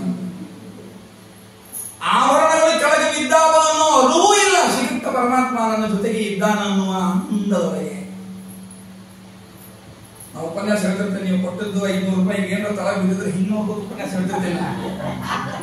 ಹೇಳ್ಬೇಕಾದ್ರೆ ಯಾವ್ದು ಬರುದಿಲ್ಲ, ನನ್ನ ಹೆಂಡತಿ ಮಕ್ಕಳು ಯಾರು ನಮ್ಮ ಜೊತೆಗೆ ಬರುದಿಲ್ಲ. ಬರುವಾಗ ಒಬ್ಬನೇ ಹೋಗುವಾಗ ಒಬ್ಬನೇ ಅಂತ ಹಿಂಗೆ ನೋಡ್ತಾರೆ. ಆದ್ರೆ ಗೋಪಿಕಾ ಸ್ತ್ರೀಯರ ವೃತ್ತಿ ನೋಡ್ರಿ ಹೆಂಗದ ಅಂದ್ರೆ ತಮ್ಮ ಮೈ ಮೇಲೆ ಇದ್ದ ಬಂಗಾರದ ಆಭರಣಗಳು ಕೆಳಗೆ ಕಳಚಿ ಬಿದ್ದರೂ ಕೂಡ ಬಿದ್ದಾವ ಅಂತನೂ ಅರಿವಿಲ್ಲ. ಕೃಷ್ಣನಲ್ಲಿ ಅಷ್ಟು ತನ್ಮಯರಾಗಿದ್ದಾರೆ. ಅಂತೂ ಈ ಸರ್ಕಲ್ನಿಂದ ನರ್ತನೆಯನ್ನ ಮಾಡಿ ಸುಸ್ತಾಯಿತು ಪಾಪ. ಪರಮಾತ್ಮ ಗಮನಿಸಿದ, ಬೇಡ ಎಲ್ಲರೂ ಜಲಕ್ರೀಡೆ ಆಡೋಣ ಅನ್ನಂತೀಗ. ಯಾಕಂದ್ರೆ ನೀರಿನೊಳಗೆ ಇದ್ದಾಗ ನೀರಿನೊಳಗೆ ಇಳಿದ್ವಿ ಅಂದ್ರೆ ಹೊರಗಿದ್ದ ಆಯಾಸ ನೀರಿನೊಳಗಿದ್ದಾಗ ಹೋಗ್ಬಿಡ್ತದೆ. ಹಿಂಗಾಗಿ ನಮ್ಮ ಹುಡುಗರೆಲ್ಲ ನೀರಿನ ಹೋಗಿ ಕಣ್ಣ ತೆಗೆದು ಬಿಡ್ತಾವಿಲ್ಲ ಆರಾಮ. ಈ ಬ್ಯಾಸಿಗೆ ಒಳಗಂತೂ ಯಾಕೆ ಸರಿ ಸ್ನಾನ ಮಾಡಿದ್ರು ಕಡಿಮೆ ಅನ್ನೋಂಗ ಆಗ್ಬಿಡ್ತದೆ. ಶಾಸ್ತ್ರದೊಳಗೆ 2 ಯಾಕೆ ಹೇಳಿದ್ರು ಮರ ಇನ್ನೊಂದು 4 ಸ್ನಾನ ಹೇಳಬೇಕಿತ್ತು ಬ್ಯಾಸಿಗೆ ಅಂದ್ಬಿಡ್ತದೆ. ಹೌದಲ್ಲ? ಹಂಗೆ ಎಲ್ಲಾರು ನೀರಿನೊಳಗೆ ಇಳಿದ್ರಂತ. ನೀರಿನೊಳಗೆ ಇಳಿದ ಮೇಲೆ ಪರಮಾತ್ಮನಿಗೆ ಎಲ್ಲಾರು ನೀರು ಗೊಜ್ಜವ್ರಿಗೆ ಇಷ್ಟು ಎಲ್ಲಾ ಗೋಪಿಕಾಸ್ತ್ರೀಯರು ಶ್ರೀಕೃಷ್ಣ ಪರಮಾತ್ಮನಿಗೆ ನೀರು ಗೊಜ್ಜಿದ್ರೆ ಕೃಷ್ಣ ಪರಮಾತ್ಮನ ಅವಸ್ಥೆ ಏನಾಗ್ಬೇಕ್ರಿ? ಏನೇನೇನೇನೋ ಆಗಿದ್ದಿಲ್ಲ ಅಂತ. ಅಷ್ಟೇ ಅವನು ಹಂಗ ಅವನ ಮುಖಕ್ಕೆ ಹಿಂಗ ನೀರು ಗೊಜ್ಜಿದ್ಕೊಂಡು ಅವ ಹಿಂಗ್ ಹಿಂಗ್ ಹಿಂಗ್ ಹಿಂಗ್ ಮಾಡ್ತಿದ್ದಂತ. ಕಣ್ಣಾಗ ಬೀಳಬಾರ್ದು ಹಿಂಗ್ ಹಿಂಗ್ ಹಿಂಗ್ ಹಿಂಗ್ ಮಾಡ್ತಿದ್ದಂತ. ಆ ಮಾಡಿದ ಸೌಂದರ್ಯ ನೋಡ್ಲಿಕ್ಕೆ ಮತ್ತೆ ಗೊತ್ತಿದ್ರಂತ. ಹೇಗೆ ನಮ್ಮ ಶ್ರೀಮದಾಚಾರ್ಯ ಕಥೆ ಹೇಳಿದೆ. ಆ ಕ್ರಮದೊಳಗೆ ಎಲ್ಲರೂ ಶ್ರೀಕೃಷ್ಣ ಪರಮಾತ್ಮ ಸೌಂದರ್ಯವನ್ನು ನೋಡಬೇಕು ಅಂತ ತನ್ಮಯರಾಗಿದ್ದಾರೆ. ಜಲಕ್ರೀಡೆಯೂ ಆಯಿತು. ಮತ್ತು ಹೊರಗೆ ಕರೆದ ಪರಮಾತ್ಮ ಇಷ್ಟಾಗುವುದರೊಳಗೆ ಬೆಳಕಾಗಲಿಕ್ಕತ್ತಿತ್ತು. ಅಲ್ಲಿ ಒಂದು ದೊಡ್ಡ ಘಟಸರ್ಪ ನಿಂತಿತ್ತು. ಎಂತಹ ಹಾವು ನಂದಗೋಪನನ್ನು ನುಂಗಿ ಬಿಡುತ್ತು. ನಂದಗೋಪ ಒದಲಿಕತ್ತ. ಅಂದ್ರೆ ಕೃಷ್ಣ ಈ ರಾಸೋತ್ಸವದಲ್ಲಿ ಒಬ್ಬನೇ ಹೋಗಿದ್ದ ಅಂತ ಅಲ್ಲ, ಅಪ್ಪನ್ನು ಕರ್ಕೊಂಡು ಹೋಗ್ಯಾನ. ಹೇಳ್ರಿ, ಯಾರೋ ಹೇಳಿದಿಲ್ಲ ನೀವು, ಯಾರೋ ಏನೋ ಮಾಡಿದ ಕುಚೋದ್ಯಕ್ಕೆ ರಾಸಲೀಲೆ ಅಂತ ಬರಿಬೇಡ್ರಿ ಅಂತ ಹೇಳಿದ್ನಲ್ಲ. ಈಗ ಹೇಳ್ರಿ, ಈ ರಾಸಲೀಲೆಗೂ ಆ ಕಾಮಲೀಲೆಗೂ ಹೊಂದಾಣಿಕೆ ಇದೆಯಾ? ಶಬ್ದ ಬಳಸಬೇಕಾದ ಪತ್ರಕರ್ತರಾಗೀವಿ ಅಂದ್ರೆ ಬಹಳ ಎಚ್ಚರಿಕೆ ಇರಬೇಕು. ತೂಕದ ಶಬ್ದವನ್ನು ಬಳಸಬೇಕು, ಸಂಬಂಧನೇ ಇಲ್ಲ. ಗೋಪಾಲಕರು ಗೋಪಾಲಕಿಯರು ಸೇರಿ ಪ್ರೀತಿಯಿಂದ ಪರಮಾತ್ಮನಲ್ಲೇ ಮನಸ್ಸನ್ನಿಟ್ಟು ಆಡಿರುವ ಆಟಕ್ಕೆ ರಾಸಲೀಲೆ ಅಂತ. ಕುಚ್ಚಿತವಾದ ಕರ್ಮ ಎಲ್ಲಿದೆ? ಇಲ್ಲಿ ಜಲಕ್ರೀಡೆ ಆಡಿದ್ರು, ಸುತ್ತಲೂ ಇಟ್ಟು ಡಾನ್ಸ್ ಮಾಡಿದ್ರು, ಇದು ರಾಸಲೀಲೆ. ಕೆಟ್ಟ ಕೆಲಸ ಮಾಡಿದ ರಾಸಲೀಲೆ ಅದೇ ಭಾಗವತದಲ್ಲಿ ಹೇಳಿರೋಣ. ಅಂತದೇನಾದ್ರು ಅದನ್ನ ನಂದಗೋಪ ಇದ್ದಾನೆ ಭಾಗವತದಲ್ಲಿ ಮುಂದೆ ಬಂದು ನೋಡಿ. ಅದೇ ಅಧ್ಯಾಯವಾಗಿ ಒಂದು ಕಥೆ. ಹಬ್ಬ ಅವನು ಹಿಡಿದು ಕೃಷ್ಣನ ನಂದಗೋಪ ಒದರಿದ. ಕೃಷ್ಣ ನನ್ನ ಈ ಹಾವು ಹಿಡಿಲಿಕ್ಕತ್ತದ ಬಾರೋ ಅಂತ ಒದರಿದ. ಎಲ್ಲ ಗೋಪಾಲಕರು ರಾಸಲೀಲೆಯನ್ನು ಬಿಟ್ಟರು, ಪಟ್ಟ ಅಲ್ಲಿಗೆ ಹೋದಾಗ ಬೆಂಕಿ ಹಚ್ಚಿದ್ರು. ಹಾವು ಬಾಯಿ ಬಿಡ್ತದ ಅಂತ ಅದೇನು ಬಾಯಿ ಬಿಡಲಿಲ್ಲ. ಕೂಡಲೇ ಶ್ರೀಕೃಷ್ಣ ಪರಮಾತ್ಮ ತಾನು ತನ್ನ ಪಾದದಿಂದ ಹಾವನ್ನ ತುಳಿದು ನಂದಗೋಪನನ್ನ ಎಳೆದ. ಹಾವು ಹೋಗಿ ದಿವ್ಯ ಪುರುಷನಾಗಿ ಬಿಟ್ಟ. ಅವನು ವಿದ್ಯಾಧರ ಅಂತ ಹೇಳಿ ಅವನಿಗೆ ಶಾಪ ಆಗಿತ್ತು, ಅಂಗೀರಸರ ಶಾಪ ಆಗಿತ್ತು. ಐಶ್ವರ್ಯದ ಮದ, ಅಧಿಕಾರದ ಮದ, ಗೌರವವನ್ನು ಕೊಟ್ಟಿರಲಿಲ್ಲ. ಆದ್ದರಿಂದಾಗಿ ನೀನು ಸರ್ಪ ಆಗಿ ಹುಟ್ಟು ಅಂತ ಶಾಪ ಕೊಟ್ಟಿದ್ರು. ಪಶ್ಚಾತ್ತಾಪ ಮಾಡಿಕೊಂಡ ಸ್ವಾಮಿ, ಉದ್ಧಾರ ಹೇಗಾಗಬೇಕು ಅಂತ. ಶ್ರೀಕೃಷ್ಣ ಪರಮಾತ್ಮ ನಿನ್ನನ್ನು ತುಳಿದಾಗ ನಿನಗೆ ಸದ್ಗತಿ ಆಗ್ತದೆ ಅಂತ ಹೇಳಿದ್ರು. ಅದಕ್ಕಾಗಿ ಶ್ರೀಕೃಷ್ಣ ಪರಮಾತ್ಮ ಏನು ಮಾಡಿದ ಅಂದ್ರೆ ನಂದಗೋಪನನ್ನು ತಿನ್ನುವಂತೆ ಅವನಿಗೆ ಪ್ರೇರಣೆಯನ್ನ ಮಾಡಿ ನಂದಗೋಪ ತಿಂದಾಗ ಹೋಗಿ ಇವ ತುಳಿದು ಆ ವಿದ್ಯಾಧರನನ್ನು ಉದ್ಧಾರ ಮಾಡಿದ ಅಂತ ಪ್ರಸಂಗವನ್ನು ತಿಳಿಸಿಕೊಡುತ್ತಾರೆ. ಬೆಳಕಾದ್ಕೊಂಡು ಗೋಪಿಕಾಸ್ತ್ರೀ ಅನಿಸ್ಲಿಕ್ಕಂತ, ಅಯ್ಯೋ ಕೃಷ್ಣನ ಜೊತೆ ಇಷ್ಟೋ ತನಕ ಎಷ್ಟು ಚಂದ ಆಟ ಆಡಿದ್ವಿ, ಯಾಕರ ಸೂರ್ಯ ಬಂದ ಮಾರಾಯ ಅಂತ. ನಮ್ಮ ಹುಡುಗರು ಅಂತಾವಿಲ್ಲ, ಸಾರಿ ಶುರುವಾಗ್ತದ ನಮ್ಮ ಹುಡುಗರು, ಯಾ ಸೂರ್ಯ ಯಾಕೆ ರಜಾ ತಗೊಳ್ಳೋದು ನೀವ, ಇವನ್ ಸಂಡೆ ಅಂತ ಒಂದು ಇರ್ಬೇಕಾಗಿತ್ತು ನೋಡಿ, ಸೂರ್ಯ ಅಂತ ಶುರು ಆಗಿರ್ತಾವಿಲ್ಲ. ಹಂಗ ಪಾಪ ಎಲ್ಲ ಗೋಪಿಕಾಸ್ತ್ರೀಯರಿಗೆ ಅನ್ನಿಸ್ತಂತೆ, ಅಯ್ಯೋ ಯಾಕೆ ಇಷ್ಟು ಬೇಗ ಬೆಳಕಾಯ್ತು, ರಾತ್ರಿ ಆಗಿದ್ರೆ ಇನ್ನೂ ಕೃಷ್ಣನ ಜೊತೆಗೆ ನಾವು ವಿಹಾರವನ್ನ ಮಾಡಬಹುದಾಗಿತ್ತಲ್ಲ ಅಂತೇಳಿ ಶಂಖಚೂಡ ಅಂತ ರಾಕ್ಷಸ ಅವನು ಈ ಗೋಪಾಲಕರನ್ನು ಹಿಂಸೆ ಮಾಡಲಿಕ್ಕೆ ಅಂತ ಬಂದಾಗ ಶ್ರೀಕೃಷ್ಣ ಪರಮಾತ್ಮ ಶಂಖ ಚೂಡಾಸುರನನ್ನು ಸಂಹಾರ ಮಾಡಿ ಅವನ ತಲೆ ಮೇಲೆ ಒಂದು ಮಣಿ ಇತ್ತು. ಅವನ ಮಣಿ ಮೇಲೆ ಒಂದು ತಲೆ ಮೇಲೆ ಒಂದು ದೊಡ್ಡ ಮಣಿ, ಅಶ್ವತ್ಥಾಮಾಚಾರ್ಯ ಹೆಂಗ ಮಣಿ ಇತ್ತೋ ಆ ರೀತಿಯಾದ ಒಂದು ಮಣಿ ಇತ್ತು. ಆ ಮಣಿಯಿಂದ ಅವನು ಬಹಳ ಚಂದ ಕಾಣಿಸ್ತಾ ಇದ್ದ. ಸೊ ಆ ಮಣಿಯನ್ನೇ ಹೆಂಗ ತಗದಂತ ಕೃಷ್ಣ ಹಿಂಗ ಕೈ ಹಿಡಿದು ಹಿಂಗ ಎತ್ತಿದ್ರೆ ತಲೆ ಸಮೇತ ಮಣಿ ಎತ್ಕೊಂಡು ಬಂದ್ಬಿಡ್ತಾನೆ, ತಲೆ ಸಮೇತ ಬಂತು. ಅಂದ್ರೆ ಯಾವ ರೀತಿಯಾಗಿ ಕೃಷ್ಣನ ಕೈ ಒಳಗೆ ಶಕ್ತಿ ಇದೆ ಅಂತ. ಅನಂತರದಲ್ಲಿ ಆ ಮಣಿಯನ್ನ ತೆಗಿತಾನೆ, ತೆಗೆದು ನೋಡಿದ, ಹಿಂಗ ಮುಖ ನೋಡಿದ, ಯಾರಿಗೆ ಕೊಡ್ಲಿ ಅಂತ ನೋಡಿದ, ಯಾರಿಗೂ ಬೇಡ, ಬಲರಾಮನಿಗೆ ಕೊಟ್ಟು ಚಲೋ ಆಗ್ತದ ಅಂತ ತಿಳ್ಕೊಂಡು ಬಲರಾಮನಿಗೆ ಕೊಟ್ಟಿದ್ದಾನೆ. ನೋಡಿ, ಅದರ ಮಣಿ ಮೋಹದಿಂದ ಶಂಖಚೂಡಾಸುರನನ್ನು ಸಂಹಾರ ಮಾಡಿದ ಪರಮಾತ್ಮ. ಮಣಿ ತಾನಿಟ್ಕೊಂಡಿದ್ರೆ ಗೊತ್ತದ ಅವಂಗ, ಮಣಿ ಇತ್ತು ಅಂದ್ರ ಜಗಳ ಪ್ರಾರಂಭ. ಒಂದೇ ಕಥೆ, ನಾರಾಯಣನ ಶ್ರೀಕೃಷ್ಣರನ್ನ ಕರ್ಕೊಂಡು ಹೋದ ವಸುದೇವನಿಗೆ ಬಂಧನ ಇರಲಿಲ್ಲ, ದುರ್ಗಾದೇವಿನ ಲಕ್ಷ್ಮೀನ ಕರ್ಕೊಂಡು ಬಂದಾಗ ಬಂಧನ ಇತ್ತು ಅಂತ ನೋಡಿದ್ವೇ ಇಲ್ಲ. ಒಂದೇ ಕಥೆ ಭಾಗವತದ ಮಧ್ಯದ ಕಥೆಯಲ್ಲಿಯೂ ಕೂಡ ಹಾಗೆ. ಸಂಪತ್ತಿದ್ರೆ ಆಪತ್ತು, ಸಂಪತ್ತಿರ್ಲಿಲ್ಲ ಅಂದ್ರೆ ಏನಿಲ್ಲ. ಪುರಂದಾಸ ಕಥೆ ಕೇಳ್ತೀರೇ ಇಲ್ಲ? ಎಲ್ಲಾ ವೈರಾಗ್ಯದಿಂದ ಪುರಂದಾಸರು ಹೊರಟಾರ. ಹೇಂತಿ ಅಂತಾಳ, ಒಂದು ಭಾಗಕ್ಕೆ ಬಂದಾಳ, ರಾತ್ರಿ ಆಗ್ಯದ, ತಮ್ಮ ಮನೆಯವ್ರಿಗೆ ಅಂದು ಅಕ್ಕಿ ಮಾತಿನಿಂದನೇ ಪಾಪ ದಾಸರಾಗ್ಯಾರ ಅವರು. ಹೌದಾ? ಅಕ್ಕಿ ಘಟನೆಯಿಂದಲೇ ದಾಸರಾಗಿದ್ದಲ್ಲೇನೋ ಮಹಾನುಭಾವರು. ಅಕ್ಕಿ ಅಂತ ಈಗ ಯಾಕೋ ಹೆದರಿಕೆ ಬರ್ಲಿಕ್ಕತ್ತದ್ರಿ ಅಂತ ಶ್ರೀರಂಗ ನಾಯಕರು ಪುರಂದಾಸರ ಆಗೋರು ಅಂತಾರ. ಯಾಕ ಏನ್ರ ಬೆಳ್ಳಿ ಬಂಗಾರ ಏನ್ರ ತಗೊಂಡು ಬಂದಿ ಏನು ಬರ್ಬೇಕಾದ್ರೆ ಮನೆಯೊಳಗ ಅಂತ ಕೇಳ್ತಾರ. ಇಲ್ಲ, ಏನೂ ತಂದಿಲ್ಲ, ನೀವೆಲ್ಲಾರು ಕೃಷ್ಣಾರ್ಪಣ ಅಂದಿರಿ, ನಾ ಎಲ್ಲ ಕೃಷ್ಣಾರ್ಪಣ ಅಂದ ಬಂದೀನಿ, ಮತ್ತೆ ಯಾಕೆ ಹೆದರಿಕೆ ಬರ್ತದೆ? ಇಲ್ಲ, ನೀ ಏನೋ ತಂದಿರ್ಬೇಕು. ಏನಿಲ್ಲ, ನಿಮ್ ಊಟಕ್ಕೊಂದು ಬೆಳ್ಳಿ ವಾಟಕ ಇರ್ಲಿ ಅಂತ ಹಿಡ್ಕೊಂಡು ಬಂದೀನಿ ಅಲ್ಲ. ಅದಕ್ಕೆ ಈ ಹೆದರಿಕೆ ಬರ್ತದ. ತಾಯಿಗೆ ಬೆಳ್ಳಿ ವಾಟಕ ಅಂದ್ರಂತ ತಗೊಂಡ್ರು, ಅಲ್ಲೇ ಇದ್ದು ಕೆರಿ ಒಳಗೆ ಹೋಗೋದು ಕೃಷ್ಣಾರ್ಪಣ ಅಂದ್ರು. ಹೋತಿಗೆ ಹೆದರಿಕೆ ಅಂದ್ರಂತ. ಹೌದ್ರಿ, ಹೆದರಿಕೆ ಹೋತು ಅಂದ್ರಂತ. ಸಂಪತ್ತಿದ್ರೆ ಅದೆಲ್ಲ, ಸಂಪತ್ತಿರ್ಲಿಲ್ಲ ಅಂದ್ರೆ ಏನೂ ಇಲ್ಲ. ಅದಕ್ಕೆ ಪರಮಾತ್ಮ ಅಂತಾನ, ಸಂಪತ್ತು ಏನ್ ಬೇಕಾಗಿಲ್ಲ ನನಗ ಬಲರಾಮ ನೀನ್ ತಗೋ ಅಂತ ಹೇಳಿ ಆ ಮಣಿಯನ್ನ ಕೊಡ್ತಾನೆ. ಇಷ್ಟೆಲ್ಲ ಆಗುವಾಗ ಎಲ್ಲರಿಗೂ ಕೃಷ್ಣ ಕೃಷ್ಣ ಕೃಷ್ಣ, ಗೋಪಾಲಕರಿಗೆ ಕೃಷ್ಣ, ಗೋಪಾಲಕಿಯರಿಗೆ ಕೃಷ್ಣ, ಎಲ್ಲರೂ ಕೃಷ್ಣಮಯರಾಗಿರ್ತಕ್ಕಂಥ ಸಂದರ್ಭ. ಈಗ ಶ್ರೀಕೃಷ್ಣ ಪರಮಾತ್ಮ ಅಂತಾನ ಕಂಸನ ಸಂಹಾರ ಮಾಡಲಿಕ್ಕೆ ಇದು ಒಳ್ಳೆಯ ಸಮಯ. ಕೃಷ್ಣನ ದೂತರು ಏನೇನಿದ್ದಾರೋ ಎಲ್ಲರನ್ನೂ ಸಂಹಾರ ನಾನು ಮಾಡಿದ್ದೇನೆ. ಆ ಕಡೆಗೆ ಕಂಸನಿಗೆ ನಾರದರು ಅವನ ಜನ್ಮ ರಹಸ್ಯವನ್ನು ತಿಳಿಸಿದರು. ನೀ ಯಾರನ್ನು ತಿಳ್ಕೊಂಡಿ? ಉಗ್ರಸೇನನ ಮಗ ಅಂತ ತಿಳ್ಕೊಂಡೇನು?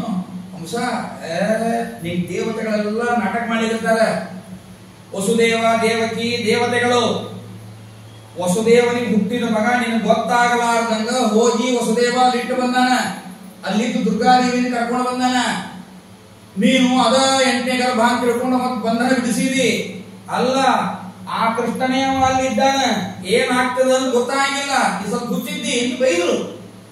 ಅಲ್ಲ, ನಾ ಹೆಂಗ್ ಹುಟ್ಟಿಲ್ರಿ ಅಂತ ಅವಾಗ ಕೇಳಿದ. ಅವನು ಉಗ್ರಸೇನನ ಮಗ ಅಂತ ತಿಳ್ಕೊಂಡಿದ್ದೆ, ನಾ ಹೆಂಗ್ ಹುಟ್ಟಿಲ್ರಿ ಅಂತ ಅವಾಗ ಆ ರಹಸ್ಯ ಹೇಳಿದ್ರು. ಏನಿಲ್ಲ ಪಾಪ, ಉಗ್ರಸೇನನ ಹೆಂಡತಿ ವಿಹಾರಕ್ಕಂತ ಹೋಗ್ಯಾಳ. ತನ್ನ ಗಂಡನ ನೆನಪು ಬಂದದ. ತನ್ನ ಗಂಡ ತನ್ನ ಜೊತೆಗೆ ವಿಹಾರ ಮಾಡ್ತಾನ ಅಂತ ಅಕ್ಕಿ ಅನ್ಕೊಂಡಾಳ. ಆಗ ಗಂಧರ್ವ ಬಂದು ಉಗ್ರಸೇನನ ವೇಷ ಹಾಕಿ ಅವಳ ಜೊತೆಗೆ ವಿಹಾರವನ್ನ ಮಾಡಿದಾಗ ಅವಳಿಗೆ ಅರ್ಥ ಆಯ್ತು, ನನ್ನ ಗಂಡ ಅಲ್ಲ ಅಂತ ಗೊತ್ತಾಯ್ತು.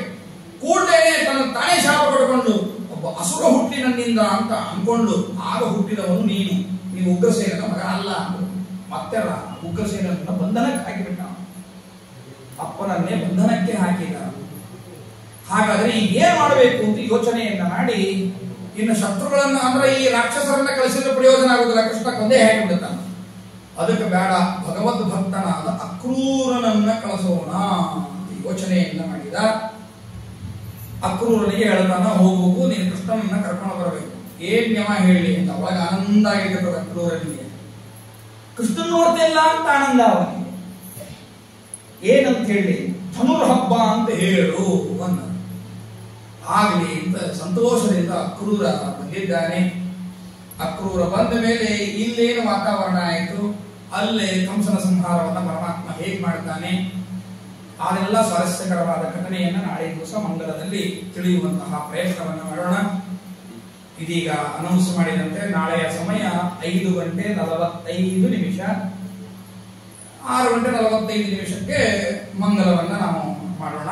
ಅನಂತರದಲ್ಲಿ ವ್ಯಾಸ ಪೂಜೆ ಎಲ್ಲ ಕಾರ್ಯಕ್ರಮಗಳು ನಡೀತವೆ. ಎಲ್ಲರೂ ಸಕಾಲಕ್ಕೆ, ಯಜಮಾನರ ಪರವಾಗಿ, ನಿಮ್ಮ ಮಂಡಳಿಯ ಪರವಾಗಿ ನಾನು ಹೇಳ್ತೇನೆ, ಸಕಾಲಕ್ಕೆ ನಾಳೆ 5:45 ಎಲ್ಲರೂ ಬಂದು ಸೇರೋಣ. ಈ ಮಂಗಲದಲ್ಲಿ ಪಾಲ್ಗೊಳ್ಳೋಣ. ಶ್ರೀ ಕೃಷ್ಣಾರ್ಪಣಮಸ್ತು.